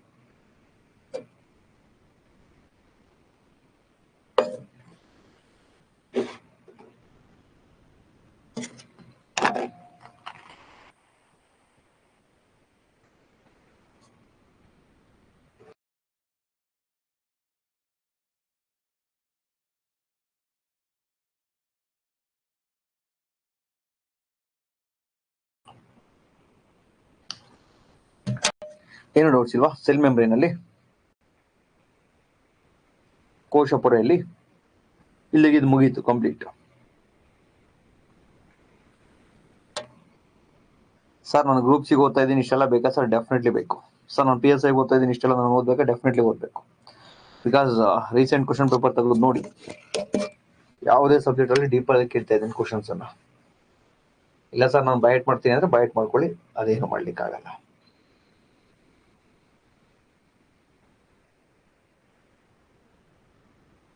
ಓಕೆ, ಏನೋ ಡೌಟ್ ಇದೆಯಾ? ಏನೂ ಇಲ್ಲಲ್ವಾ? Clear? Yes, very good. Okay, ಈಗ ತಮ್ಮೆಲ್ಲರೂ ಕೂಡ ಇದು 8ನೇ ಕ್ಲಾಸಲ್ಲಿ ಓದಿರ್ತೀರಾ. RH ವಿಡ್ಕರ್ ಇವ್ರ ಪ್ರಕಾರ ಈ ಪ್ರಾಣಿಗಳನ್ನ ಅಥವಾ ಇಲ್ಲಿರ್ತಕ್ಕಂಥ ಜೀವ ಸಂಕುಲಗಳನ್ನ 5 ರೀತಿಯಾಗಿ ಕ್ಲಾಸಿಫಿಕೇಶನ್ ಅನ್ನ ಮಾಡಿದ್ದಾರೆ. ಇವ್ರು ಯಾರು ಸರ್ ಅಂದ್ರೆ ಇವರು ಪ್ರೊಫೆಸರ್ ಪ್ರೊಫೆಸರ್. ಸೊ ಇವ್ರ ಪ್ರಕಾರ ಎಲ್ಲಾ ಜೀವಿಗಳು ಕೂಡ ಮೊನೆರಾ ಅಂತೇಳಿ ಒಂದು ಕ್ಲಾಸಿಫಿಕೇಶನ್ ಮಾಡಿದ್ದಾರೆ. ಕನ್ನಡದಲ್ಲೂ ಕೂಡ ಇದು ಮೊನೆರಾ.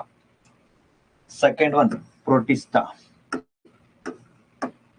ಮೊನೆರಾ ಪ್ರೋಟಿಸ್ಟಾ. ಮೂರನೇದು ಫಂಗೈ, ಶೈವಲಗಳು, ಫಂಗೈ ಪಾಚಿ ಅಥವಾ ಶೈವಲಗಳು. ನಾಲ್ಕನೇದು ಪ್ಲಾಂಟೆ ಅಂದ್ರೆ ಸಸ್ಯಗಳು.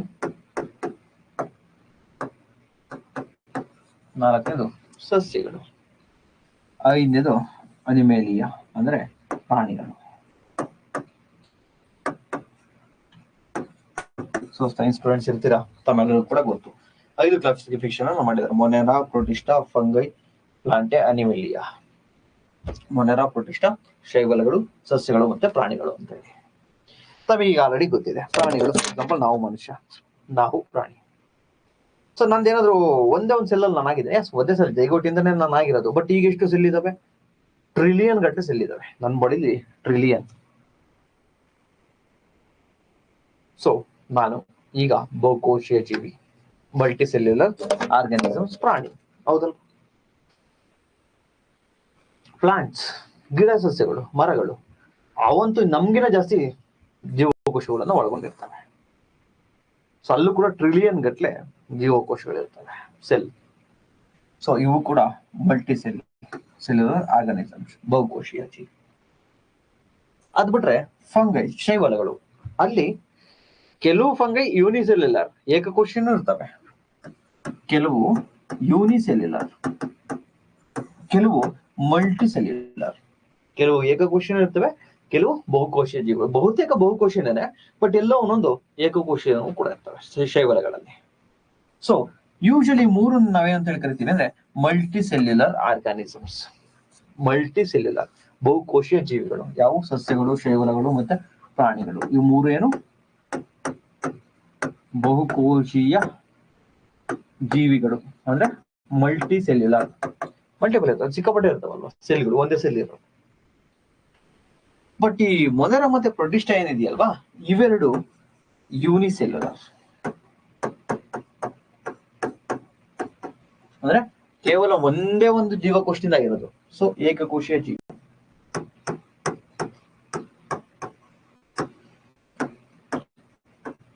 ಏಕಕೋಶೀಯ ಜೀವಿ. ಸರ್ ಇದನ್ನ ಯಾಕೆ ಹೇಳ್ಕೊಟ್ರಿ ಸರ್ ಅಂದ್ರೆ ನಿಮ್ಗೆ ಪ್ರೊಕ್ಯಾರಿಯೋಟಿಕ್ ಸೆಲ್, ಯೂಕ್ಯಾರಿಯೋಟಿಕ್ ಸೆಲ್ ಅಂತ ಬರುತ್ತೆ. ಸೊ ಅದ್ ಗೊತ್ತಾಗಬೇಕಂದ್ರೆ ಇದು ಗೊತ್ತಾಗಬೇಕು. ಸೊ ಒಂದ್ಸತಿ 1 ಮಿನಿಟ್ ನೋಡ್ಕೊಂಡ್ಬಿಡಿ. ಮೊನೆರಾ, ಪ್ರೋಟಿಸ್ಟಾ, ಶೈವಲ, ಸಸ್ಯಗಳು, ಪ್ರಾಣಿಗಳು.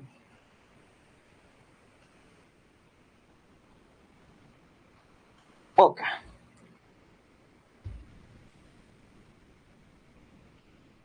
ಈ ಮೊನೆರಾ, ಪ್ರೋಟಿಸ್ಟಾ, ಫಂಗೈ, ಪ್ಲಾಂಟೆ, ಅನಿಮೇಲಿಯಾ ಇವಕ್ಕೆಲ್ಲ ಏನ್ ಡಿಫ್ರೆನ್ಸ್ ಅಂತ ಇಲ್ಲಿ ಕೊಟ್ಟಿದ್ದೀನಿ. ಇದನ್ನ ಆಮೇಲೆ ನೋಡೋಣ, ಅರ್ಥ ಆಗುತ್ತೆ. ಈಗಲೇ ನೋಡಿದ್ರೆ ಅರ್ಥ ಆಗಲ್ಲ. ಸೊ ಈಗ types of cell: plant cell, animal cell, ಸಸ್ಯ ಜೀವಕೋಶ, ಪ್ರಾಣಿ ಜೀವಕೋಶ. ಇಷ್ಟು ದಿನ ಬಯಟ್ ಮಾಡಿದ್ದೀರಾ. ಅದೇ ರೀತಿ ಪ್ರೊಕ್ಯಾರಿಯೋಟಿಕ್ ಸೆಲ್, ಯೂಕ್ಯಾರಿಯೋಟಿಕ್ ಸೆಲ್, ಅದನ್ನು ಕೂಡ ಬಯಟ್ ಮಾಡಿದ್ದೀರಾ. ಬಟ್ ಈಗ ನೀಟಾಗಿ ಕಾನ್ಸೆಪ್ಟ್ ಅನ್ನ ನೋಡೋಣ.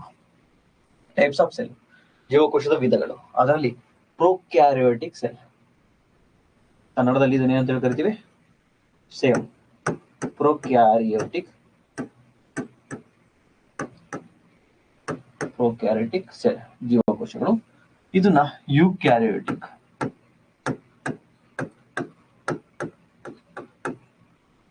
ನೋಡು ರಾಜ, ಸಿಂಪಲ್. ನಾನು ಸೈನ್ಸ್ ಆಗ್ಲಿ, ಎನ್ವೈರನ್ಮೆಂಟ್ ಆಗ್ಲಿ, ಯಾವುದೇ ಆಗ್ಲಿ ಒಂದು ಟೆಕ್ನಿಕ್ ಹೇಳ್ಕೊಟ್ಟಿದ್ದೀನಿ ತಮ್ಗೆ. ಏನಪ್ಪಾ ಅದು ಅಂದ್ರೆ ವರ್ಡ್ ಅನ್ನ ಬ್ರೇಕ್ ಡೌನ್ ಮಾಡಬೇಕು. ಏನ್ sir word break down technique? Simple. ಇದ್ರಲ್ಲಿ ಎರಡು ಕಾಮನ್ ಯಾವುದು? ಕ್ಯಾರಿಯೋಟಿಕ್ ಅನ್ನೋದು. ಸೊ ಪ್ರೋ ಒಂದು ವರ್ಡ್, ಕ್ಯಾರಿಯೋಟಿಕ್ ಅನದರ್ ವರ್ಡ್. ಇಲ್ಲೂ ಕೂಡ ಯು ಒನ್ ವರ್ಡ್, ಕ್ಯಾರಿಯೋಟಿಕ್ ಇನ್ನೊಂದು ವರ್ಡ್. ಆಕ್ಚುಲಿ ಈ ಸೈನ್ಸು ಈ ಜಿಯೋಗ್ರಫಿ ಬಹುತೇಕ ಕೆಲವು ವರ್ಡ್ಗಳು ಲ್ಯಾಟಿನ್ ಇಂದ ಬಂದಿದ್ದಾವೆ. ಸೊ ಇವು ಕೂಡ ಲ್ಯಾಟಿನ್ ವರ್ಡ್. ಸೊ ಕ್ಯಾರಿಯೋನ್ ಅಂದ್ರೆ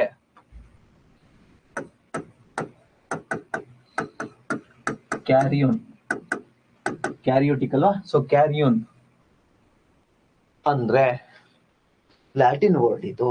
ಇದ್ರ ಮೀನಿಂಗ್ ಏನು ಅಂದ್ರೆ ಸೆಲ್ ಅಂತ, ಅಂದ್ರೆ ಜೀವಕೋಶ. ಕ್ಯಾರಿಯನ್ ಅಂದ್ರೇನು? ಜೀವಕೋಶ. ಸೊ ತಮಗೆ ಗೊತ್ತಾಯ್ತು ಕ್ಯಾರಿಯೋಟಿಕ್ ಅಂದ್ರೆ ಜೀವಕೋಶ ಅಂತ ಗೊತ್ತಾಯ್ತು. ಇಲ್ಲೂ ಜೀವಕೋಶ, ಈ ಕ್ಯಾರಿಯೋಟಿಕ್ ಇದು ಜೀವಕೋಶ, ಎರಡು ಜೀವಕೋಶನೇ. ಎಸ್ ಗೊತ್ತಾಯ್ತು. ಬಟ್ ಇಲ್ಲಿ ಡಿಫ್ರೆನ್ಸ್ ಏನಿರೋದು, ಇಲ್ಲಿ ಯು ಇದೆ, ಇಲ್ಲಿ ಪ್ರೋ ಇದೆ. ಈಗ ನಾವು ಪ್ರೋ ಮತ್ತೆ ಯು ಅಂದ್ರೆ ಏನು ಅಂತ ಮೀನಿಂಗ್ ತಿಳ್ಕೊಂಡ್ರೆ ಈಸಿ ಆಗುತ್ತಲ್ವಾ. ಫಸ್ಟ್ ಪ್ರೋ ಅಂದ್ರೆ ಏನು ಅಂತ ತಿಳ್ಕೊಳ್ಳೋಣ. ನೋಡಿ ಇಲ್ಲಿ ಪ್ರೋ ಅಂತ ಇದೆಯಲ್ವಾ, ಹಿಂಗಂದ್ರೆ ಪ್ರಿಮಿಟಿವ್. ಇಟ್ ಮೀನ್ಸ್ ಪ್ರಾಥಮಿಕ. ಹಂಗಂದ್ರೆ ಏನು? ಪ್ರಾಥಮಿಕ. ಪ್ರಿಮಿಟಿವ್ ಪ್ರಾಥಮಿಕ ಅಂದ್ರೆ ವಯಸ್ಸುಗಳಿಗಿಂತ ಮುಂಚೆ ಹೇಳಿ ಪ್ರಾಥಮಿಕ ಅಂದ್ರೆ ಇದು ಮುಂಚಿನದ್ದು ಅಂತ. ಪ್ರೋ ಅಂದ್ರೆ ಪ್ರಿಮಿಟಿವ್ ಅಥವಾ ಪ್ರಾಥಮಿಕ ಅಥವಾ ಮುಂಚಿನದ್ದು. ನೋಡಿ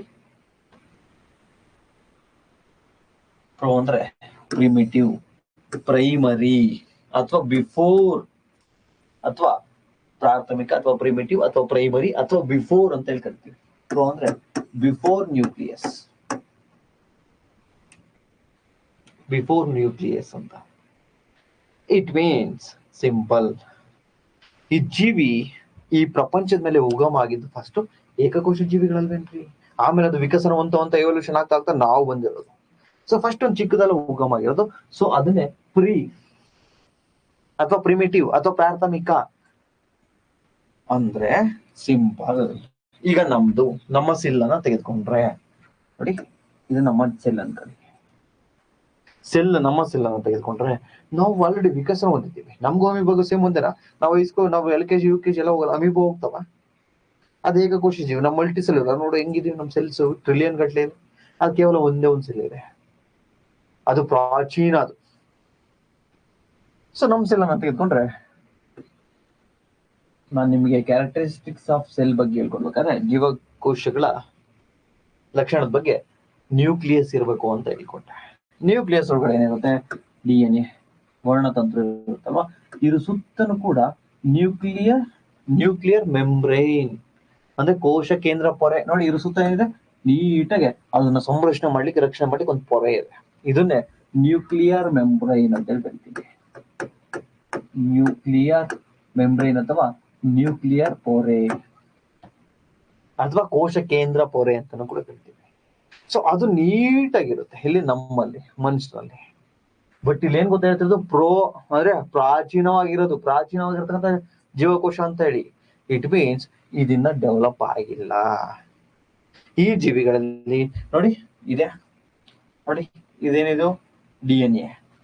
DNA ಸುತ್ತ ಏನಾದ್ರು ಹಿಂಗೆ ಕವರ್ ಆಗಿದ್ಯಾ? ನೋಡಿ DNA ಸುತ್ತ ಏನಾದ್ರು ಕವರ್ ಆಗಿದೆಯಾ? ಏಕಕೋಶ ಜೀವಿ DNA ಸುತ್ತ ಏನಾದ್ರು ಕವರ್ ಆಗಿದ್ಯಾ? ಏನು ಕವರ್ ಆಗಿಲ್ಲ. ಇಟ್ ಮೀನ್ಸ್ ಇದು ನಗ್ನವಾಗಿದೆ. ಅಲ್ಲೂ ಕೂಡ ನೋಡಿ ವರ್ಣತಂತುಗಳು ಇದಾವೆ ವರ್ಣತಂತುಗಳು. ಬಟ್ ನಮ್ಮಲ್ಲಿ ನೀಟಾಗಿ ಕವರ್ ಆಗಿರುತ್ತೆ. ನೋಡಿ ಇದು ನಮ್ದು ವರ್ಣತಂತುಗಳು ಇದಾವೆ, ಇದು ನೀಟಾಗಿ ಕವರ್ ಆಗಿದೆ ಅಲ್ವಾ. ಸೊ ಕೋಶ ಕೇಂದ್ರ ಪೊರೆ, ನ್ಯೂಕ್ಲಿಯರ್ ಮೆಂಬ್ರೈನ್. ನೋಡಿ ನ್ಯೂಕ್ಲಿಯರ್ ಮೆಂಬ್ರೈನ್, ಕೋಶ ಕೇಂದ್ರ ಪೊರೆ ನೀಟಾಗಿ ಅದನ್ನ ಕವರ್ ಮಾಡಿದೆ. ಬಟ್ ಇಲ್ಲಿ ಪ್ರಾಥಮಿಕ ಇದು, ಪ್ರೋ ಇದು, ಪ್ರಿಮಿಟಿವ್ ಇದು ಪ್ರಾಚೀನ ಇದು ಅಂದ್ರೆ ಬಿಫೋರ್ ನ್ಯೂಕ್ಲಿಯಸ್ ಅಂದ್ರೆ ಈ ನ್ಯೂಕ್ಲಿಯರ್ ಪೊರೆ ಬರೋದಕ್ಕಿಂತ ಹಿಂದಿಂದು ಅಂತ. ಇಟ್ ಮೀನ್ಸ್ ಕ್ಯಾರಿಯೋಟಿಕ್ ಅಂದ್ರೆ ಸೆಲ್ ಅಂತ ಈಗ ತಮಗೆ ಅರ್ಥ ಆಯ್ತು. ಕ್ಯಾರಿಯೋಟಿಕ್ ಸೆಲ್ ಅಂದ್ರೆ ಸಿಂಪಲ್ ಪ್ರಾಚೀನ ಸೆಲ್ ಇದು. ಅಂದ್ರೆ ಇನ್ನ ನೀಟಾಗೆ ಈ ಕೋಶ ಕೇಂದ್ರ ಪೊರೆ ಡೆವಲಪ್ ಆಗಿಲ್ಲ, ಈ ನ್ಯೂಕ್ಲಿಯರ್ ಪೊರೆ ನೀಟಾಗಿ ಡೆವಲಪ್ ಆಗಿಲ್ಲ. ವರ್ಣತಂತುಗಳು ಇದಾವೆ, ಬಟ್ ಅವೇನಾಗಿದ್ದಾವೆ? ನೇಕಡ್ ಅಂದ್ರೆ ನಗ್ನವಾಗಿದ್ದಾವೆ. ಏನು ಬಟ್ಟೆನೇ ಹಾಕೊಂಡಿಲ್ಲ. ನೋಡಿ ಏನಾದ್ರು ಬಟ್ಟೆ ಇದೆಯಾ? ನೋ, ಇಲ್ಲ. ಸೊ ಈ ರೀತಿ ಬಿಫೋರ್ ಪ್ರಾಚೀನದಲ್ಲಿರ್ತಕ್ಕಂತಹ ಜೀವಕೋಶಗಳನ್ನ ನಾವು ಏನಂತ ಹೇಳ್ತಿರ್ತೀವಿ, ಪ್ರೊಕ್ಯಾರಿಯೋಟಿಕ್. ಅಂದ್ರೆ ನೀಟಾಗಿ ವೆಲ್ ಡೆವಲಪ್ಡ್ ನ್ಯೂಕ್ಲಿಯಸ್ ಇರಲ್ಲ. ಸರ್ ಯುಕ್ಯಾರಿಯೋಟಿಕ್ ಅಂದ್ರೆ ಏನ್ sir? Eu means Latin word proper ಅಂತ, ಪ್ರಾಪರ್ ಆಗಿರ್ತಕ್ಕಂಥ ಸೆಲ್ ಅಂತ ನೋಡಿ. ಯು ಅಂದ್ರೆ ಟ್ರೂ ಅಂತ, ನಿಜ ಅಂತ, ನಿಜವಾಗಿರ್ತಕ್ಕಂಥ ಸೆಲ್ಲು ಅಂದ್ರೆ ಪ್ರಾಪರ್ ಆಗಿರ್ತಕ್ಕಂಥ ಸೆಲ್ಲು. ಅಂದ್ರೆ ಪ್ರಾಪರ್ ಆಗಿರೋದು ನೋಡಿ, ನಾನೇ ಜೀವಕೋಶ ಅಂದ್ರೆ ನಾನು ಬಟ್ಟೆ ಹಾಕೊಂಡಿದ್ದೀನಲ್ವಾ, ಪ್ರಾಪರ್ ಆಗಿ ರೆಡಿಯಾಗಿ ಬಂದಿದ್ದೀನಲ್ವಾ. ಸೊ ಇದೇ ನನ್ನ ಸೆಲ್, ನನ್ನ ಬಾಡಿ ಏನಿದೆಯಲ್ಲ, ಇದು ಕೋಶ ಕೇಂದ್ರ ಅನ್ಕೊಳ್ಳಿ. ಕೋಶ ಕೇಂದ್ರಕ್ಕೆ ಬಟ್ಟೆ ಹಾಕಿದ್ದೀನಿ ಅಂದ್ರೆ ಸುತ್ತನೂ ಕೂಡ ಒಂದು ಪೊರೆ ಇದೆ, ವೆಲ್ ಡೆವಲಪ್ಡ್. ಸೊ ಇದನ್ನ ಯುಕ್ಯಾರಿಯೋಟಿಕ್, ಯು ಅಂದ್ರೆ ಪ್ರಾಪರ್ ಅಂತ, ಅಥವಾ ಟ್ರೂ ಅಂದ್ರೆ ನಿಜ ಅಂತ, ನಿಜವಾಗಿರ್ತಕ್ಕಂತಹ ಕೋಶ ಕೇಂದ್ರವನ್ನು ಒಳಗೊಂಡಿರ್ತಕ್ಕಂಥದ್ದೇ ಯುಕ್ಯಾರಿಯೋಟಿಕ್ ಸೆಲ್. ನೋಡಿ ನಮಗೆ ಇದೇ ರೀತಿ ಇರೋದು, ನೀಟಾಗಿ ಕವರ್ ಆಗಿರುತ್ತೆ. ಅದಕ್ಕೆ ನಾವು ಪ್ರಾಣಿಗಳು, ಪಕ್ಷಿಗಳು, ಮರಗಿಡಗಳು ನಾವೆಲ್ಲ ಏನು ಯುಕ್ಯಾರಿಯೋಟಿಕ್. ನಮ್ಗಿನ ಪ್ರಾಚೀನವಾಗಿ ಇನ್ನ ಬದುಕ್ತಿರೋದು, ಬಟ್ಟೆ ಹಾಕಲ್ದೇ ಬದುಕ್ತಿರೋದು ಅಮೀಬಾ ಅಲ್ವೇನ್ರಿ? ಅಂದ್ರೆ ಎಲ್ಲಿ ಬಟ್ಟೆ ಹಾಕೊಂಡಿಲ್ಲ, ಕೋಶ ಕೇಂದ್ರಕ್ಕೆ ಅಂದ್ರೆ ನ್ಯೂಕ್ಲಿಯಸ್ಗೆ. ಅಂದ್ರೆ ಈ ವರ್ಣತಂತುಗಳು ನೋಡಿ, ಈ ಕಾಣಿಸ್ತಾ ಇದ್ದಲ್ಲ ವರ್ಣತಂತುಗಳು, ಸುತ್ತನೂ ಬಟ್ಟೆನೇ ಹಾಕೊಂಡಿಲ್ಲಲ್ವಾ, ನೇಕ್ಡ್ ಆಗಿದೆಯಲ್ವಾ. ಸೊ ಇದನ್ನ ಪ್ರೊಕ್ಯಾರಿಯೋಟಿಕ್ ಅಂತ ಹೇಳ್ತೀವಿ. So long story short, word ಅನ್ನ ಬ್ರೇಕ್ ಡೌನ್ ಮಾಡಿ, ಯುಕ್ಯಾರಿಯೋಟಿಕ್ ಅಂದ್ರೆ ಯು ಅಂತ ಹೇಳಿ, ಯು ಮೀನ್ಸ್ ಅಂದ್ರೆ ಟ್ರೂ ಅಂತ, ನಿಜ ಅಂತ ಹೇಳಿ, ಅಂದ್ರೆ ಸರಿಯಾದ ನ್ಯೂಕ್ಲಿಯಸ್, ಪ್ರಾಪರ್ ನ್ಯೂಕ್ಲಿಯಸ್ ಒಳಗೊಂಡಿರತಕ್ಕಂಥದ್ದನ್ನ ಯುಕ್ಯಾರಿಯೋಟಿಕ್ ಅಂತ ಹೇಳ್ತೀವಿ. ಫಾರ್ ಎಕ್ಸಾಂಪಲ್ ಮನುಷ್ಯರು, ಪ್ರಾಣಿಗಳು, ಪಕ್ಷಿಗಳು. ಅದೇ ರೀತಿ ಪ್ರೊಕ್ಯಾರಿಯೋಟಿಕ್ ಅಂದ್ರೆ ಪ್ರಿಮಿಟಿವ್, ಪ್ರೈಮರಿ ಅಂದ್ರೆ ಪ್ರಾಚೀನ, ಅಂದ್ರೆ ಬಿಫೋರ್ ನ್ಯೂಕ್ಲಿಯಸ್ ಅಥವಾ ಏನ್ಷಿಯಂಟ್ ನ್ಯೂಕ್ಲಿಯಸ್ ಅಂತ ಇದನ್ನ ಕರಿತೀವಿ. ಯಾಕೆಂದ್ರೆ ಪಠ್ಯನೇ ಹಾಕೊಂಡಿಲ್ಲ ನೋಡಿ, ಇಲ್ಲಿ ವರ್ಣತಂತುಗಳಿದಾವೆ ಬಟ್ ಕವರ್ ಆಗಿಲ್ಲ, ನೀಟ ಪ್ರಾಪರ್ ಕವರ್ ಆಗಿಲ್ಲ. ಪ್ರಾಪರ್ ಕವರ್ ಆಗಿದ್ದೀವಿ, ಅದಕ್ಕೆ ನಾವು ಯುಕ್ಯಾರಿಯೋಟಿಕ್. ನಾವು ಪ್ರಾಪರ್ ಕವರ್ ಆಗಿದ್ದೀವಿ, ಯುಕ್ಯಾರಿಯೋಟಿಕ್. ಇಲ್ಲಿ ನೋಡಿ ಸೆಲ್ ಒಳಗಡೆ ಇದು ಪ್ರಾಪರ್ ಕವರ್ ಆಗಿಲ್ಲ.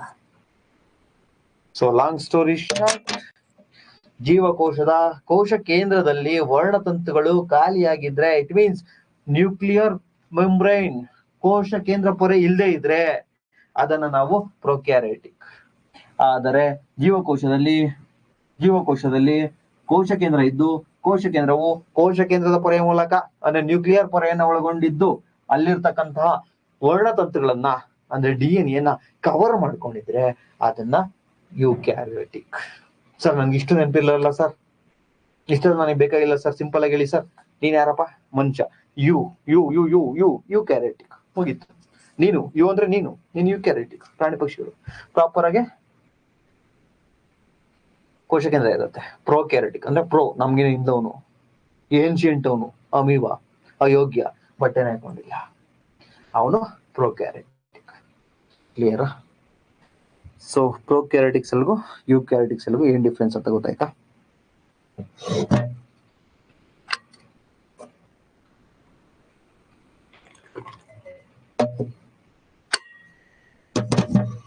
ಕ್ಲಾಸಲ್ಲಿ ಮಾತಾಡ್ಬೇಕು, ಏನಾದ್ರು ಡೌಟ್ ಇದೆ ಕೇಳಬೇಕು.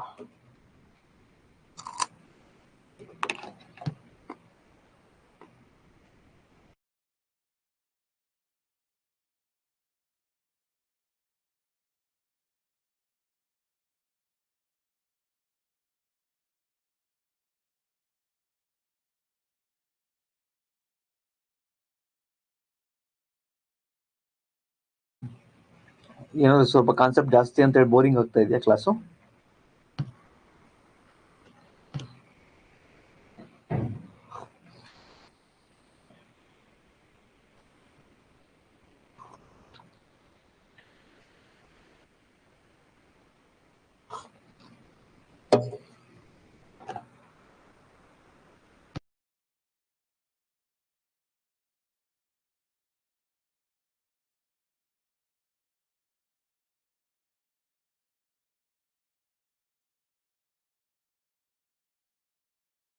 No, it's interesting. Thank you so much. Classes ಇಷ್ಟ ಆಗ್ತಾ ಇದೆ, ದಯವಿಟ್ಟು ಹೊಸ ವಿದ್ಯಾರ್ಥಿಗಳು ಕೇಳಿ. ಅವ್ರು ಹೇಳಿದ್ರೆ ನಮಗೂ ಒಂದು ಕ್ಲಾಸ್ ತೆಗೆದುಕೊಂಡ್ರೆ ನಾವು ಕಡಿಮೆ ರೇಟಿಗೆ ಈಸಿಯಾಗಿ ಮಾಡ್ಬೋದು. ಇಲ್ಲಾಂದ್ರೆ 1500 ರೂಪಾಯಿ ಪರ್ ಅವರ್ ಸ್ಟುಡಿಯೋ ರೇಂಟು, ಆಮೇಲೆ ಫ್ಯಾಕಲ್ಟಿ ಕಟ್ಟಿ ನಮಗೆಲ್ಲ ಸ್ಯಾಲ್ರಿ ಬೇಡ ಅಲ್ವಾ? ಸೊ ದಯವಿಟ್ಟು ಹೇಳಿ, ನಿಮ್ಮ ಫೀಡ್ಬ್ಯಾಕ್ ಅನ್ನು ನಮ್ಮ ಯೂಟ್ಯೂಬ್ ಕಾಮೆಂಟ್ ಅಲ್ಲಾದರೂ ಅಥವಾ ಬೇರೆ ಕಡೆ ಯಾರಿಗಾದ್ರೂ ಕೊಟ್ರೆ ಅವರು ಬಂದು ಜಾಯ್ನ್ ಆಗ್ತಾರೆ. ಅವ್ರು ಬೇರೆ ಕಡೆ ಸುಮ್ಮನೆ ಲಕ್ಷಾಂತರ ರೂಪಾಯಿ ಖರ್ಚು ಮಾಡೋದು ಅವ್ರಿಗೂ ಕೂಡ ಹಣ ಸೇವ್ ಆಗುತ್ತೆ, ನಮ್ಗೂ ಹೆಲ್ಪ್ ಆಗುತ್ತೆ, ನಿಮ್ಗೂ ಹೆಲ್ಪ್ ಆಗುತ್ತೆ. Okay done. ಈಗ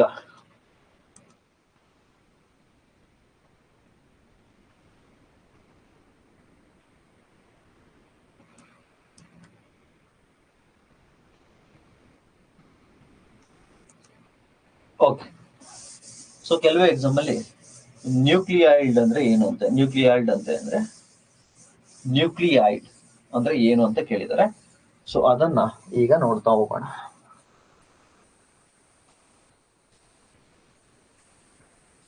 ಓಕೆ ನೋಡಿ, ಇದು ಏಕಕೋಶೀಯ ಜೀವಿ ಅಮೀಬಾ. ಸೊ ಇಲ್ಲಿ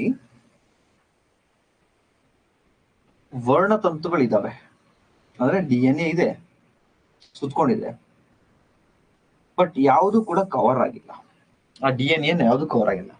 ಬಟ್ ನಾವಿಲ್ಲಿ ನೋಡಿ, ನಮ್ಮ ಪ್ರಾಣಿಗಳಲ್ಲಿ ನೀಟಾಗಿ ಕವರ್ ಆಗಿದೆ ನೋಡಿ, ನೀಟಾಗಿ ಕವರ್ ಆಗಿದೆ ಅಲ್ವಾ? ವರ್ಣತಂತುಗಳು ನೋಡಿ ಒಳಗಡೆ ಇದಾವೆ, ಅದು ನೀಟಾಗಿ ಹೊರಗಡೆ ಕವರ್ ಆಗಿದೆ. ಬಟ್ ಇಲ್ಲಿ ನ್ಯೂಕ್ಲಿಕ್ ಆಮ್ಲ ಅಂತ ಹೇಳಿ, ನ್ಯೂಕ್ಲಿಕ್ ಆಸಿಡ್, ಇಲ್ಲಿ DNA ಏನಿದೆಯಲ್ವಾ, ಇದು ನೀಟಾಗಿ ಕವರ್ ಆಗಿಲ್ಲ. ಬಟ್ ಅದ್ರ ಸುತ್ತ ಏನಿರುತ್ತೆ ಅಂದ್ರೆ ಆಸಿಡ್ ಇರುತ್ತೆ, ಅದ್ರ ಒಳಗಡೆನೂ ಕೂಡ ಆಸಿಡ್ ಇರುತ್ತೆ. ಆ ಯಾವ್ದು ಆಸಿಡ್ ಅಂದ್ರೆ ನ್ಯೂಕ್ಲಿಕ್ ಆಸಿಡ್. ಯಾವ್ದು? ನ್ಯೂಕ್ಲಿಕ್ ಆಸಿಡ್, ನ್ಯೂಕ್ಲಿಕ್ ಆಮ್ಲ. ಸೊ ಈ ರೀತಿ ವರ್ಣತಂತುಗಳು ಅಂದ್ರೆ DNA ಖಾಲಿ ಇರುತ್ತೆ, ನಗ್ನವಾಗಿರುತ್ತೆ, ನೇಕೆಡ್ DNA ಇರುತ್ತೆ. ಅಲ್ಲಿ ಈ ನ್ಯೂಕ್ಲಿಕ್ ಆಮ್ಲ ಏನಿರುತ್ತಲ್ವಾ, ಈ ನ್ಯೂಕ್ಲಿಕ್ ಆಮ್ಲ ಇರ್ತಕ್ಕಂಥ ಇದನ್ನ ನಾವು ನ್ಯೂಕ್ಲಿಯೈಡ್ ಅಂತ ಹೇಳಿ ಕರಿತೀವಿ. ಏನಂತ ಹೇಳಿ ಕರಿತೀವಿ? ನ್ಯೂಕ್ಲಿಯೈಡ್. ಸೊ ನೋಡಿ, ಇನ್ ಸಮ್ ಆರ್ಗಾನಿಸಮ್ಸ್ ಲೈಕ್ ಬ್ಯಾಕ್ಟೀರಿಯಾಗಳಂತಹ ಜೀವಿಗಳಲ್ಲಿ nuclear region of the cell ಅಂದ್ರೆ ಕೋಶ ಕೇಂದ್ರ ಏನಿರುತ್ತಲ್ಲ, ಅಲ್ಲಿ ಮೇ ಬಿ ಪೂರ್ಲಿ ಡಿಫೈನ್ಡ್ ಅಂದ್ರೆ ಪ್ರಾಪರ್ ಡೆವಲಪ್ ಆಗಿರಲ್ಲ. ನ್ಯೂಕ್ಲಿಯರ್ ಅಂದ್ರೆ ಕೋಶ ಕೇಂದ್ರ ಪ್ರಾಪರ್ ಡೆವಲಪ್ ಆಗಿರಲ್ಲ, due to the absence of nuclear membrane. ಯಾಕೆ ಪ್ರಾಪರ್ ಆಗಿರಲ್ಲ? ಜಸ್ಟ್ ವರ್ಣತಂತುಗಳು ಇರ್ತವೆ, ಬಟ್ ಅದನ್ನು ಸುತ್ತುವರೆದಿರ್ತಕ್ಕಂಥ ನ್ಯೂಕ್ಲಿಯರ್ ಮೆಂಬ್ರೇನ್ ಅಥವಾ ಜೀವಕೋಶ ಕೇಂದ್ರದ ಪೊರೆ ಇರಲ್ಲ. ಸೊ ಈ ನ್ಯೂಕ್ಲಿಯರ್ ಮೆಂಬ್ರೇನ್ ಇರಲ್ಲ. ಸಚ್ ಅನ್ಡಿಫೈನ್ಡ್ ನ್ಯೂಕ್ಲಿಯರ್ ರೀಜನ್ ಅಂದ್ರೆ ಆ ರೀತಿ ಅನ್ಡಿಫೈನ್ಡ್ ಅಂದ್ರೆ ಪ್ರಾಪರ್ ಇಲ್ಲದೆ ಇರತಕ್ಕಂತಹ ಜಾಗ ಏನಿರುತ್ತಲ್ವಾ, ಅಲ್ಲಿ ಒಂದು ಆಮ್ಲ ಇರುತ್ತೆ. That region contain only nucleic acids. ಆ ಜಾಗದಲ್ಲಿ ನ್ಯೂಕ್ಲಿಕ್ ಆಸಿಡ್ ಗಳನ್ನ ಒಳಗೊಂಡಿರುತ್ತೆ. ಅದನ್ನೇ ನಾವು ನ್ಯೂಕ್ಲೈಡ್ ಅಂತ ಹೇಳಿ ಕರಿತೀವಿ. ಕನ್ನಡದಲ್ಲಿ ಬ್ಯಾಕ್ಟೀರಿಯಾಗಳಂತಹ ಕೆಲವು ಜೀವಿಗಳಲ್ಲಿ ನ್ಯೂಕ್ಲಿಯಸ್ ಭಾಗವು ಅಂದ್ರೆ ಕೋಶ ಕೇಂದ್ರವು ನ್ಯೂಕ್ಲಿಯರ್ ಪೊರೆ ಇಲ್ಲದೆ, ಆ ಕೋಶ ಕೇಂದ್ರಕ್ಕೆ ಒಂದು ನ್ಯೂಕ್ಲಿಯರ್ ಪೊರೆ ಇರಲ್ಲ, ಅಂದ್ರೆ ಕೋಶ ಕೇಂದ್ರ ಪೊರೆ ಇರಲ್ಲ ಅದಕ್ಕೊಂದು. ಸೊ ಪೂರ್ಣವಾಗಿರುತ್ತದೆ. ಸೊ ಕೇವಲ ನ್ಯೂಕ್ಲಿಕ್ ಆಮ್ಲ ಮಾತ್ರ ಅಲ್ಲಿರುತ್ತೆ. ಇಂತಹ ಅಸ್ಪಷ್ಟವಾಗಿರತಕ್ಕಂತಹ ನ್ಯೂಕ್ಲಿಯರ್ ಪ್ರದೇಶವನ್ನ ನ್ಯೂಕ್ಲಿಯೈಡ್ ಅಂತ ಹೇಳಿ ಕರಿತೀವಿ. ನೋಡಿ ಸಿಂಪಲ್, ಇಲ್ಲಿ ಕೋಶ ಕೇಂದ್ರ ಇಲ್ಲ, ಕೋಶ ಕೇಂದ್ರ ಅಂದ್ರೆ ನ್ಯೂಕ್ಲಿಯರ್ ಒಂದು ಸ್ಟ್ರಕ್ಚರ್ ಇಲ್ಲ, ವೆಲ್ ಡಿಫೈನ್ಡ್ ಇಲ್ಲ, ಸುಮ್ಮನೆ ಜಸ್ಟ್ ಏನಿರ್ಬೇಕು, ವರ್ಣತಂತುಗಳು ಇರ್ಬೇಕು, ಇದಾವೆ. ಸೊ ಈ ರೀತಿ ಜಾಗದಲ್ಲಿ ನ್ಯೂಕ್ಲಿಕ್ ಆಮ್ಲ ಅಂತ ಇರುತ್ತೆ. ಸೊ ಅದನ್ನ ನಾವು ನ್ಯೂಕ್ಲೈಡ್ ಅಂತ ಕರಿತೀವಿ. ನೋಡಿ ಇದೆ ನ್ಯೂಕ್ಲೈಡ್ ಅಂದ್ರೆ poorly developed nucleus, proper develop ಆಗಿರೋ. ಸೊ ಆ ರೀತಿ ಏನು ನ್ಯೂಕ್ಲೈಡ್ ಇರುತ್ತಾವಲ್ವಾ, ಪ್ರಾಪರ್ ಡೆವಲಪ್ ಆಗಿರಲ್ವಾ, ಕೋಶ ಕೇಂದ್ರನೇ ಸರಿಯಾಗಿರಲ್ವಾ, ಕೇವಲ ವರ್ಣತಂತುಗಳು ಇರ್ತಾವಲ್ವಾ, ಅಂತಹ such organisms we called as whose cells lack of nuclear membrane. ಆ ರೀತಿ ಜೀವಿಗಳು ಯಾವ್ದು ನ್ಯೂಕ್ಲಿಯರ್ ಮೆಂಬ್ರೇನ್ ಇರಲ್ಲಲ್ವಾ, ಅಂದ್ರೆ ಕೋಶ ಕೇಂದ್ರದ ಸುತ್ತ ಪೊರೆ ಏನಿರಲ್ಲಲ್ವಾ, ಅದನ್ನ we called as prokaryotes. Pro ಅಂದ್ರೆ ಪ್ರಿಮಿಟಿವ್ ಅಥವಾ ಪ್ರೈಮರಿ ಅಂತ, ಕ್ಯಾರಿಯನ್ ಅಂದ್ರೆ ನ್ಯೂಕ್ಲಿಯಸ್ ಅಂತ. ಕ್ಯಾರಿಯನ್ ಅಂದ್ರೆ ನ್ಯೂಕ್ಲಿಯಸ್, ಸಾರಿ ಅಲ್ಲಿ ಸೆಲ್ ಅಂತ ಹೇಳ್ಕೊಟ್ಟ, ನ್ಯೂಕ್ಲಿಯಸ್ ಅಂತ ಅಂದ್ರೆ ಕೋಶ ಕೇಂದ್ರ ಅಂತ. ಸೊ ಬ್ಯಾಕ್ಟೀರಿಯಾಗಳಂತಹ ಜೀವಿಗಳಲ್ಲಿ ನ್ಯೂಕ್ಲಿಯಸ್ ಭಾಗ ಇರಲ್ಲ, ನ್ಯೂಕ್ಲಿಯರ್ ಪೊರೆ ಇಲ್ಲದ ಕಾರಣ ಅಪೂರ್ಣವಾಗಿರ್ತವೆ. ಸೊ ಕೇವಲ ನ್ಯೂಕ್ಲಿಕ್ ಆಮ್ಲ ಮಾತ್ರ ಇರುತ್ತೆ. ಆ ಅಸ್ಪಷ್ಟ ನ್ಯೂಕ್ಲಿಯರ್ ಪ್ರದೇಶವನ್ನ ನ್ಯೂಕ್ಲಿಯೈಡ್ ಅಂತ ಹೇಳಿ ಕರಿತೀವಿ.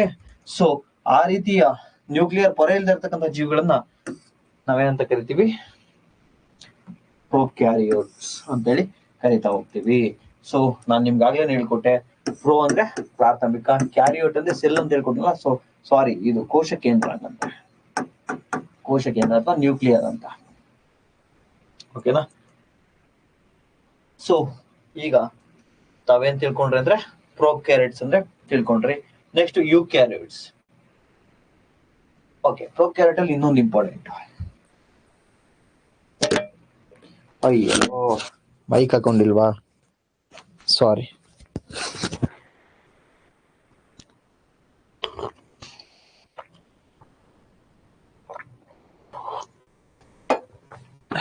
ಓಕೆ ನೋಡ್ರಿ, ತಮ್ಗೆ ಈಗ ಗೊತ್ತಾಯ್ತು ಪ್ರೊಕ್ಯಾರಿಯೋಟ್ಸ್ ಅಂದ್ರೆ ನಮ್ಗಿನ್ನ ಬಹಳ ಹಿಂದುಳಿದಿವೆ ಪ್ರಾಚೀನ ಜೀವಿಗಳು, ಅಂದ್ರೆ ಅಮೀಬಾ, ಬ್ಯಾಕ್ಟೀರಿಯಾ ಈ ತರದವು, ಅಂದ್ರೆ ಏಕಕೋಶ ಜೀವಿಗಳು.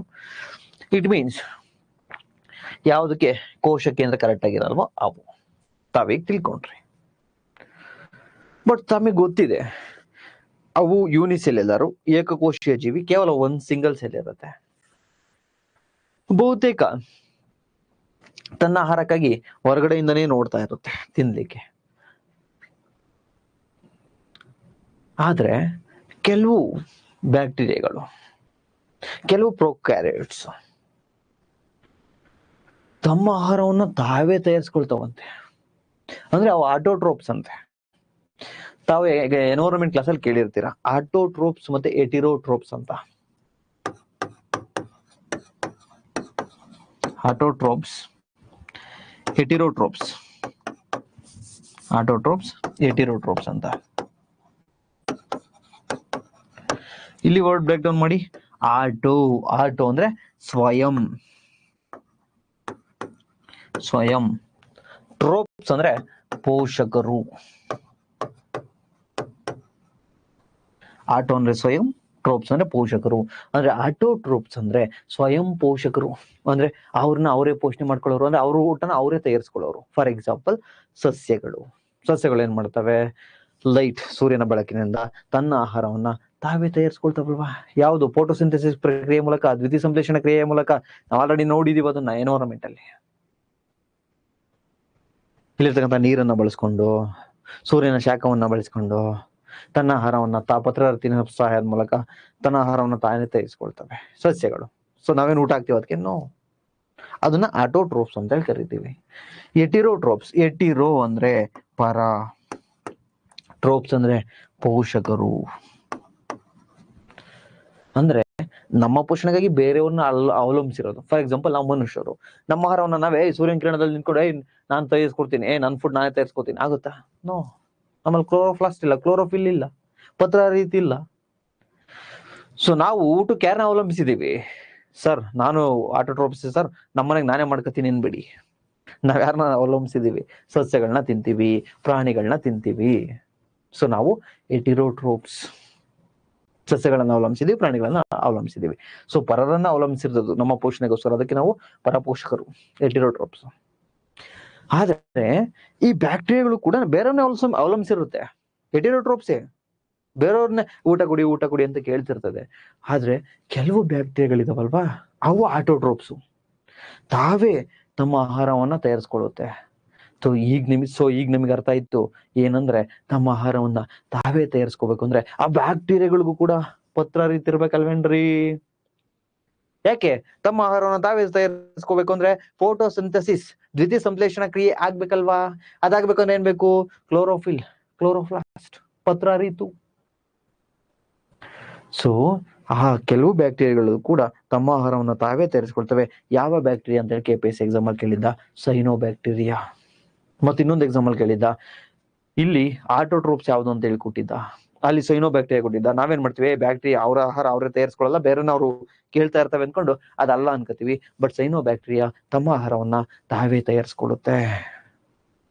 ಸೊ ಈಗ the chlorophyll in the photosynthetic prokaryotic bacteria ಅಂದ್ರೆ ಪ್ರೊಕ್ಯಾರಿಯೋಟ್ಸ್ ಅಂದ್ರೆ ತಮಗೆ ಅರ್ಥ ಆಗಿದೆ, ನ್ಯೂಕ್ಲಿಯಸ್ ಕರೆಕ್ಟ್ ಆಗಿ ಹೊಂದಿರಲ್ಲ, ಅಂದ್ರೆ ಈ ಅಮೀಬಾ, ಬ್ಯಾಕ್ಟೀರಿಯಾ ಈ ತರದವು. ಇವು ಯೂಶಲಿ ಬೇರೆಯವ್ರನ್ನೇ ಅವಲಂಬಿಸಿರ್ತಾವಲ್ವಾ ಊಟಕ್ಕೋಸ್ಕರ.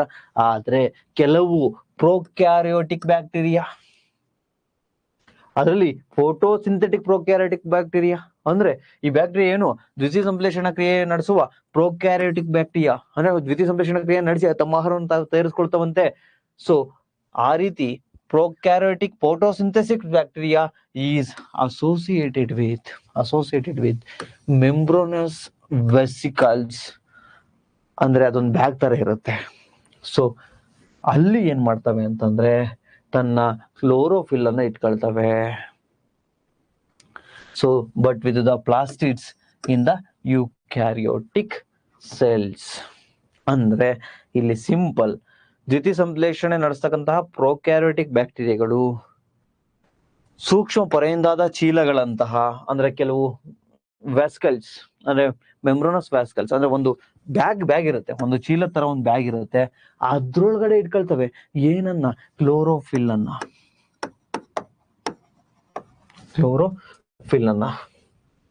ಅಂದ್ರೆ ಇಟ್ ಮೀನ್ಸ್ ಕನ್ನಡದಲ್ಲಿ ಏನು ಪತ್ರಾರಿತನ್ನ. ಸೊ ಯುಕ್ಯಾರಿಯೋಟಿಕ್ ಜೀವಕೋಶಗಳು ಪ್ಲಾಸ್ಟಿಡ್ಗಳಲ್ಲಿ ಪತ್ರಾರಿತನ್ನ ಒಳಗೊಂಡಿರುತ್ತವೆ. ಸಿಂಪಲ್ ರೀ. ನಾನೇನ್ ಹೇಳ್ಕೊಡ್ಲಿಕ್ಕೆ ಬಂದೆ ಅಂದ್ರೆ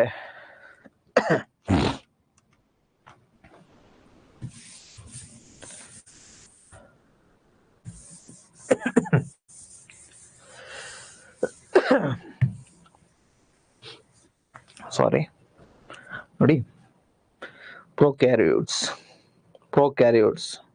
ಅಂದ್ರೆ ಅಮೀಬಾ, ಬ್ಯಾಕ್ಟೀರಿಯಾ ಈ ತರದವು ಪ್ರಾಪರ್ ಆಗಿ ನ್ಯೂಕ್ಲಿಯಸ್ ಇಲ್ಲದೆ ಇರೋವು ತಮ್ಮ ಆಹಾರವನ್ನ ಬೇರೆ ಕಡೆಯಿಂದ ಪಡ್ಕೊಳ್ತವೆ.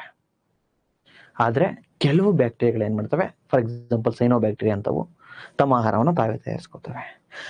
ತಾವೇ ತಯಾರಿಸ್ಕೋಬೇಕು ಅಂದ್ರೆ ಅದಕ್ಕೆ ಕ್ಲೋರೋಪ್ಲಾಸ್ಟ್ ಬೇಕು, ಕ್ಲೋರೋಫಿಲ್ ಬೇಕು, ಅಂದ್ರೆ ಪತ್ರ ಹರಿತಿದ್ರೆ ಸೂರ್ಯನ ಬೆಳಕಿನ ಸಹಾಯದಿಂದ ತಾವೇ ತಮ್ಮ ಆಹಾರವನ್ನು ತಯಾರಿಸ್ಕೊಳ್ತವೆ. ಸೊ ಆ ರೀತಿ ಬ್ಯಾಕ್ಟೀರಿಯಾಗಳಲ್ಲಿ ಕ್ಲೋರೋಫಿಲ್ ಎಲ್ಲಿರುತ್ತೆ ಅಂದ್ರೆ ಒಂದು ಚೀಲ ಇರುತ್ತೆ, ಅದು ಸ್ಮೂತ್ ಆಗಿರುತ್ತೆ, ವೆಸ್ಕಲ್ಸ್, ಮೆಂಬ್ರೋನಸ್ ವೆಸ್ಕಲ್ಸ್ ಅಂದ್ರೆ ಪೊರೆಯಿಂದ ಆವೃತವಾಗಿರ್ತಕ್ಕಂಥ ಚೀಲ. ಆ ಚೀಲದೊಳಗಡೆ ಪತ್ರ ಹರಿತನ ಒಳಗೊಂಡಿರ್ತವೆ. ಯಾವುದು? ಅಮೀಬಾ, ಬ್ಯಾಕ್ಟೀರಿಯಾ, ಆ ತರದ ಕೆಲವು bacteria, for example cyano bacteria. ಆದರೆ ಅಮೀಬಾದಲ್ಲಿ ಇರಲ್ಲ ಬ್ಯಾಕ್ಟೀರಿಯಾ, ಸೈನೋ ಬ್ಯಾಕ್ಟೀರಿಯಾ ಇರುತ್ತೆ ಇದು. ಸೊ ಸಸ್ಯಗಳು ಆಹಾರವನ್ನು ತಯಾರಿಸ್ತೇವಲ್ವಾ, ಅದಕ್ಕೂ ಪತ್ರ ಇರುತ್ತಲ್ವಾ, ಪತ್ರ ಇತ್ತು ಕ್ಲೋರೋಫಿಲ್. ಸಸ್ಯಗಳು ಎಲ್ಲಿ ಇಟ್ಕೊಂಡಿರ್ತವೆ ಸರ್? ಸಸ್ಯಗಳು ಈ ರೀತಿ ಚೀಲದಲ್ಲಿ ಇಟ್ಕೊಂಡಿರ್ತಾವ ಅಂದ್ರೆ ನೋ, ಸಸ್ಯಗಳು ಎಲ್ಲಿ ಇಟ್ಕೊಂಡಿರ್ತವೆ ಅಂದ್ರೆ ಪ್ಲಾಸ್ಟಿಡ್ಸ್ ಅಂತ ಹೇಳಿ ಕರಿತೀವಿ.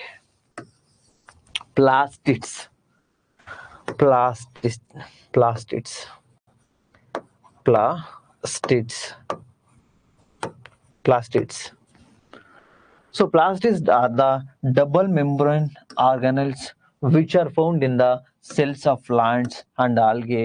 Plastids are responsible for manufacturing and storing of food.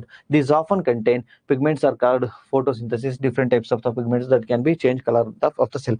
ಪ್ಲಾಸ್ಟಿಡ್ಗಳು ಸಸ್ಯಗಳು ಮತ್ತೆ ಪಾಚಿ ಜೀವಕೋಶಗಳಲ್ಲಿ ಅಂದ್ರೆ ಶೈವಲಗಳಲ್ಲಿ ಕಂಡುಬರುವ ಎರಡು ಪೊರೆ ಉಳ್ತಕ್ಕಂತಹ ಅಂಗಗಳಾಗಿದ್ದಾವೆ. ಅಂದ್ರೆ ನೋಡಿ ಸಿಂಪಲ್, ಅದ್ ಬಿಡಿ, ಹೇಳ್ತೀನಿ ಕೇಳಿಸ್ಕೊಳ್ಳಿ. ಸಸ್ಯಗಳು ತಮ್ಮ ಆಹಾರವನ್ನು ತಾವೇ ತಯಾರಿಸ್ಕೊಳ್ಬೇಕು ಅಂದ್ರೆ ಏನ್ರಿ ಬೇಕು? ಅದಕ್ಕೆ ಪತ್ರ ಹರಿತು, ಇಟ್ ಮೀನ್ಸ್ ಕ್ಲೋರೋಫಿಲ್ ಬೇಕು ಅಲ್ವೇನ್ರಿ? ಸೊ ಅದು ಎಲ್ಲಿರುತ್ತೆ ಸಸ್ಯಗಳಲ್ಲಿ ಅಂದ್ರೆ ಆ ಕ್ಲೋರೋಫಿಲ್ ಈ ಪ್ಲಾಸ್ಟಿಡ್ಸ್ ಅಂತ ಇರುತ್ತೆ. ಈ ಪ್ಲಾಸ್ಟಿಡ್ಸ್ ಯೂಶಲಿ ಡಬಲ್ ಮೆಂಬ್ರೈನ್ ಅಂದ್ರೆ ಎರಡು ಪೊರೆಗಳಿಂದ ಆವೃತ ಆಗಿರುತ್ತೆ. ಅದ್ರೊಳಗಡೆ ಕ್ಲೋರೋಫಿಲ್ ಇರುತ್ತೆ, ಅಂದ್ರೆ ಪತ್ರ ಇರುತ್ತೆ. ಅದ್ರ ಸಹಾಯದಿಂದ ಇವು ತಮ್ಮ ಆಹಾರವನ್ನು ತಾವು ತಯಾರಿಸ್ಕೊಳ್ತವೆ. ಸರ್ ಈ ಪ್ಲಾಸ್ಟಿಡ್ಸ್ ಕರ್ತವ್ಯ ಏನ್ ಸರ್? ಕ್ಲೋರೋಫಿಲ್ ನ ಒಳಗೊಂಡಿರುತ್ತೆ, ಆಹಾರವನ್ನ ತಯಾರಿಸೋದ್ರ ಜೊತೆಗೆ ಇಲ್ಲೇ ಆಹಾರವನ್ನ ಸಂಗ್ರಹಣೆ ಮಾಡುತ್ತೆ. ನೋಡಿ ಸಿಂಪಲ್, ಇದೊಂಥರ ಅಡಿಗೆ ರೂಮ್ ಇದ್ದಂಗೆ ಪ್ಲಾಸ್ಟಿಡ್ಸ್. ಇದ್ರೊಳಗಡೆ ಏನಿರುತ್ತೆ? ಅಕ್ಕಿ, ಬೇಳೆ, ನುಚ್ಚು ಎಲ್ಲ ಇರುತ್ತೆ. ಅದೇ ರೀತಿ ಈ ಸಸ್ಯಕ್ಕೆ ಆಹಾರ ತಯಾರಿಸ್ಕೊಳ್ಳಿಕ್ಕೆ ಏನ್ ಬೇಕು? ಕ್ಲೋರೋಫಿಲ್ ಬೇಕು. ಅದು ಈ ಮನೆ ಒಳಗಡೆ ಇರುತ್ತೆ, ಪ್ಲಾಸ್ಟಿಡ್ ಒಳಗಡೆ. ಇದೇನ್ ಮಾಡುತ್ತೆ? ಅಡಿಗೆ ತಯಾರು ಮಾಡುತ್ತೆ, ಅಲ್ಲೇ ಆ ಅಡಿಗೆ ರೂಮ್ ಅಲ್ಲೇ ಸ್ಟೋರ್ ಮಾಡುತ್ತೆ. ಸೊ ಫುಡ್ ಅಡಿಗೆ ರೆಡಿ ಮಾಡ್ಲಿಕ್ಕೆ ಮತ್ತೆ ಅದನ್ನ ಅಲ್ಲೇ ಸಂಗ್ರಹ ಮಾಡ್ಲಿಕ್ಕೆ ಹೆಲ್ಪ್ ಮಾಡೋದು ಯಾವುದು ಅಂದ್ರೆ ಪ್ಲಾಸ್ಟಿಡ್ಸ್. ಸೊ ಪ್ಲಾಸ್ಟಿಡ್ಸ್ ಎಲ್ಲಿರುತ್ತೆ ಸಾರ್? ಒಂದು ಸಸ್ಯಗಳಲ್ಲಿ ಇರುತ್ತೆ, ಮತ್ತೆ ಶೈವಲಗಳು, ಪ್ಲಾಂಟ್ಸ್ ಮತ್ತೆ ಈ ಒಂದು ಆಲ್ಗೆ ಶೈವಲಗಳಲ್ಲಿ ಇರುತ್ತೆ. ಸರ್ ಮನುಷ್ಯರಲ್ಲಿ ಪ್ಲಾಸ್ಟಿಡ್ಸ್ ಇರುತ್ತಾ ಸರ್? ನೋ. ಇದ್ದಿದ್ರೆ ನಮ್ಮಲ್ಲೂ ಕ್ಲೋರೋಫಿಲ್ ಇರೋದು. ನಾವು ಹಸ್ರುಗಿರ್ತೀವಿ, ನಾವು ಫುಲ್ ಗ್ರೀನ್ ಕಲರ್ ಇರ್ತಿದ್ವಿ. ನಮ್ಮ ಆಹಾರವನ್ನ ನಾವೇ ರೆಡಿ ಮಾಡ್ಕೋತೀವಿ. ಬೆಳಿಗ್ಗೆ ಊಟ ಬೇಕು, ಬೆಳಿಗ್ಗೆ ಟಿಫಿನ್ ಬೇಕು ಅಂದ್ರೆ ಯಾರನ್ನೋಗೆ ದುಡ್ಡು ಕೊಡಿ ಅಂತ ಕೇಳಂಗಿರ್ಲಿಲ್ಲ, PG ಊಟ ಹಾಕಿ ಅಂತ ಕೇಳಂಗಿಲ್ಲ, ಇನ್ನು ಯಾರಾದ್ರೂ ಮನೇಲಿ ಇದ್ರೆ ಹೆಂಡತಿ ಕೇಳಂಗಿರ್ಲಿಲ್ಲ, ಬೈಸ್ಕೊಳ್ಳೋದಿರ್ಲಿಲ್ಲ. ಹೋಗಿ ನಮ್ಗೇನ್ ಬೇಕೋ ಇವತ್ತು ಇಡ್ಲಿ ಬೇಕು ಅಂತ ಹೇಳಿ ಹಿಂಗೆ ಸೂರ್ಯನ ಕಿರಣಕ್ಕೆ ನಿಂತ್ಕೊಂಡ್ರೆ ನಮ್ಮ ಊಟ ನಮ್ಗೆ ರೆಡಿ ಆಗೋದು. ಸೊ ಮನುಷ್ಯರಲ್ಲಿ ಇಲ್ಲ ಯಾವುದು ಪ್ಲಾಸ್ಟಿಡ್ಸ್, ಎಲ್ಲಿರೋದು ಸಸ್ಯಗಳು ಮತ್ತೆ ಶೈವಾಲಗಳಲ್ಲಿ. ಕ್ಲೋರೋಫಿಲ್ ಈ ಪ್ಲಾಸ್ಟಿಡ್ ಒಳಗಡೆ ಇರುತ್ತೆ. ಅದೇ ಸೈನೋಬ್ಯಾಕ್ಟೀರಿಯಲ್ಲಿ ಈ ಕ್ಲೋರೋಫಿಲ್ ಎಲ್ಲಿರುತ್ತೆ? ಬ್ಯಾಗ್ ಇರುತ್ತೆ, ಒಂದು ಚೀಲ, ವ್ಯಾಸ್ಕಲ್ ಮೆಂಬ್ರೋನಸ್ ವ್ಯಾಸ್ಕಲ್ಸ್ ಅಂತ ಹೇಳಿ ಒಂದು ಚೀಲ ಇರುತ್ತೆ, ಅದ್ರೊಳಗಡೆ ಇರುತ್ತೆ ಸೈನೋಬ್ಯಾಕ್ಟೀರಿಯಾದಲ್ಲಿ. ಅದು ತನ್ನ ಆಹಾರವನ್ನು ತಾನು ತಯಾರಿಸ್ಕೊಳ್ಳುತ್ತೆ. ಸೊ ಈಗ ಪ್ಲಾಸ್ಟಿಡ್ಸ್ ಅಂದ್ರೆ ಅರ್ಥ ಆಯ್ತು ಅನ್ಕೋತೀನಿ. ಇದಕ್ಕೆ ಆನ್ಸರ್ ಮಾಡಿ, ಈ ಪ್ರಶ್ನೆಗೆ ಆನ್ಸರ್ ಮಾಡಿ.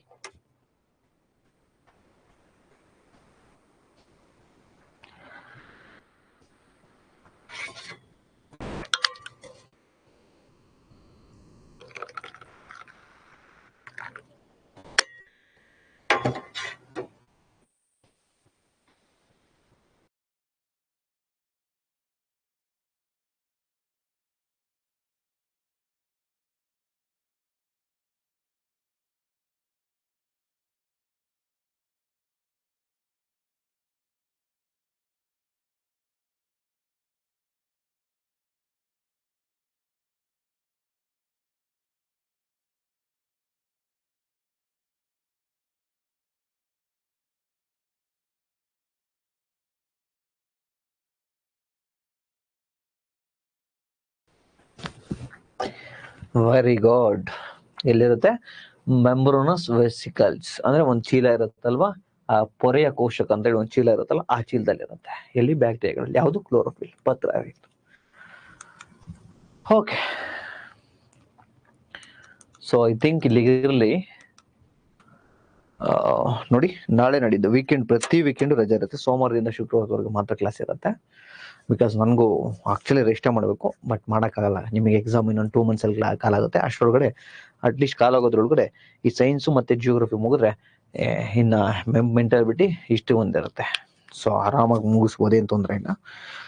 ಸೊ ಹಿಸ್ಟ್ರಿಲಿ ನಾಳೆ ನಾಡಿದ್ದು ತಾವೇನು ಮಾಡ್ಬೇಕು ಅಂದ್ರೆ, ಕಳೆದ 3 ತರಗತಿಗಳಲ್ಲಿ ಏನು ಓದಿದ್ವಲ್ವಾ, ಏನ್ ಕ್ಲಾಸಲ್ಲಿ ಕೇಳಿದ್ರಲ್ವಾ, ಒಂದ್ಸತಿ ನಾಳೆ ನಾಡಿದ್ದು ಕೂತ್ಕೊಂಡು ರಿವಿಷನ್ ಮಾಡಿ. ಅಂದ್ರೆ ಕ್ಲಾಸ್ ಕೇಳಿ, ಇನ್ನೊಂದ್ಸತಿ ಕೇಳಿ. ಯಾಕಂದ್ರೆ ಸೈನ್ಸ್ ಒಂದೇ ಸತಿ ಕೇಳಿದ್ರೆ ಅರ್ಥ ಆಗಲ್ಲ. ಮಂಡೇ ಬರೋ ಅಷ್ಟರಲ್ಲಿ ಅಪ್ ಟು ಡೇಟ್ ಇರಬೇಕು. ನೋಟ್ಸ್ ತಗೊಂಡು ಜೆರಾಕ್ಸ್ ಹಾಕಿಸ್ಕೊಂಡು ಕ್ಲಾಸ್ ಇನ್ನೊಂದ್ಸರ್ತಿ ಕೇಳ್ಕೊಂಡು ಓದ್ಕೊಂಡು ಬರ್ಬೇಕು. ಓಕೆನಾ? ಜಾಸ್ತಿ ಕಾನ್ಸೆಪ್ಟ್ ಆದ್ರೆ ಬೋರಿಂಗ್ ಅನ್ಸುತ್ತಲ್ವಾ? ಎಸ್, ಫಸ್ಟ್ ಪೇಪರ್ ನಾನು ಮಾಡಿಸ್ತೀನಿ, ಡೋಂಟ್ ವರಿ. ನಾವಿದೊಂದು ಜಿಯೋಗ್ರಫಿ ಒಂದು ಮುಗಿಸ್ಕೊಂಬೋಣ. ನೋಡಿ, ಇನ್ನೂ ಒಂದು 2 months ಕಾಲ ಆಗಲ್ಲ, ಅಟ್ಲೀಸ್ಟ್ 1 or 2 months ಅಂತೂ ಕಾಲ ಆಗಲ್ಲ. ತಲೆ ಕೆಡಿಸ್ಕೊಬೇಡಿ, ಮುಗಿಸ್ಕೊಡ್ತೀನಿ. ಟ್ರಾನ್ಸ್ಲೇಷನ್ನು ನೋಡಿ, ಟ್ರಾನ್ಸ್ಲೇಷನ್ ಎಸ್ಸೆ 1 ವೀಕಿಗೆ ಮುಗಿಯುತ್ತೆ.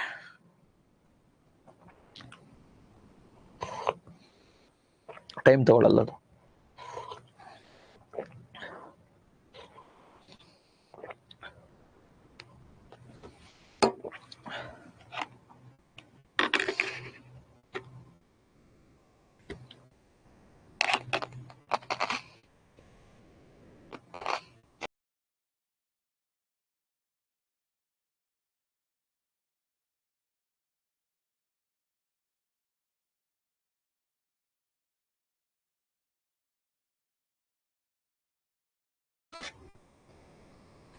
ಮಧ್ಯ ಮಧ್ಯೆ ಜಾಯ್ನ್ ಆಗೋದು ಅಥವಾ ಮಧ್ಯೆ ಹೋಗೋದು ಮಾಡಬೇಡಿ. ಹಿಂದಿನ ಕ್ಲಾಸ್ ಮುಗಿಸ್ಕೊಳ್ತಾ ಬರೋದು ಅದೆಲ್ಲ ಮಾಡಬೇಡಿ. ಏನ್ ಬೋರಿಂಗ್ ಇಲ್ಲ ಅಲ್ವಾ classes?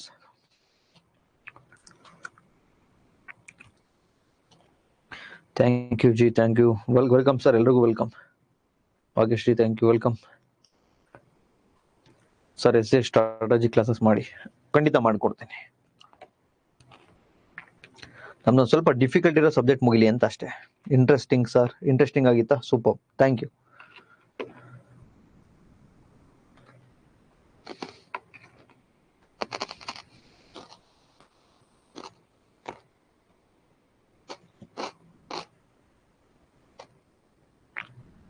Sir, I am in 5th sem degree, ನಾನು ಎಕ್ಸಾಮ್ ಅಟೆಂಡ್ ಮಾಡ್ಬೋದಾ? ಎಸ್, ಮಾಡ್ಬೋದು. ಫೈನಲ್ ಇಯರ್ ಇರೋರು ನೋಡೋಣ, ನೋಟಿಫಿಕೇಶನ್ ಬಿಟ್ಟಾಗ ಹೇಳ್ತೇನೆ.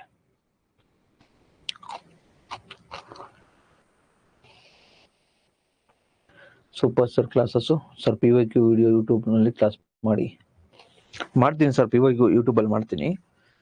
ಸ್ವಲ್ಪ ಹೇಳಿದ್ನಲ್ವಾ, ಇದಕ್ಕೆ ಸ್ವಲ್ಪ ರೆಸ್ಟ್ ಕೊಡೋಣ ಅಂತ ಹೇಳಿ ಗಂಟಲಿಗೆ ಸದ್ಯಕ್ಕೆ ಸ್ಟಾಪ್ ಮಾಡ್ತೀನಿ. ಮಂಡೆಯಿಂದ ಅಥವಾ ವೆಡ್ನೆಸ್ಡೇಯಿಂದ ಶುರು ಮಾಡ್ತೀನಿ. ಇಂಟ್ರೆಸ್ಟಿಂಗ್ ಇತ್ತಾ? Thank you so much Asma ma'am.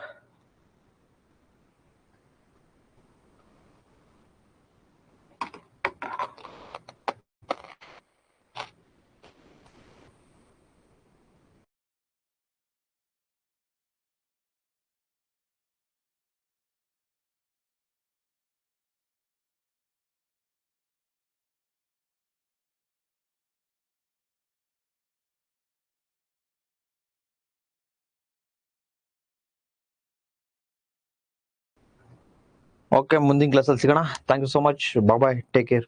ಎಲ್ಲರಿಗೂ ಕೂಡ ನಮಸ್ಕಾರ.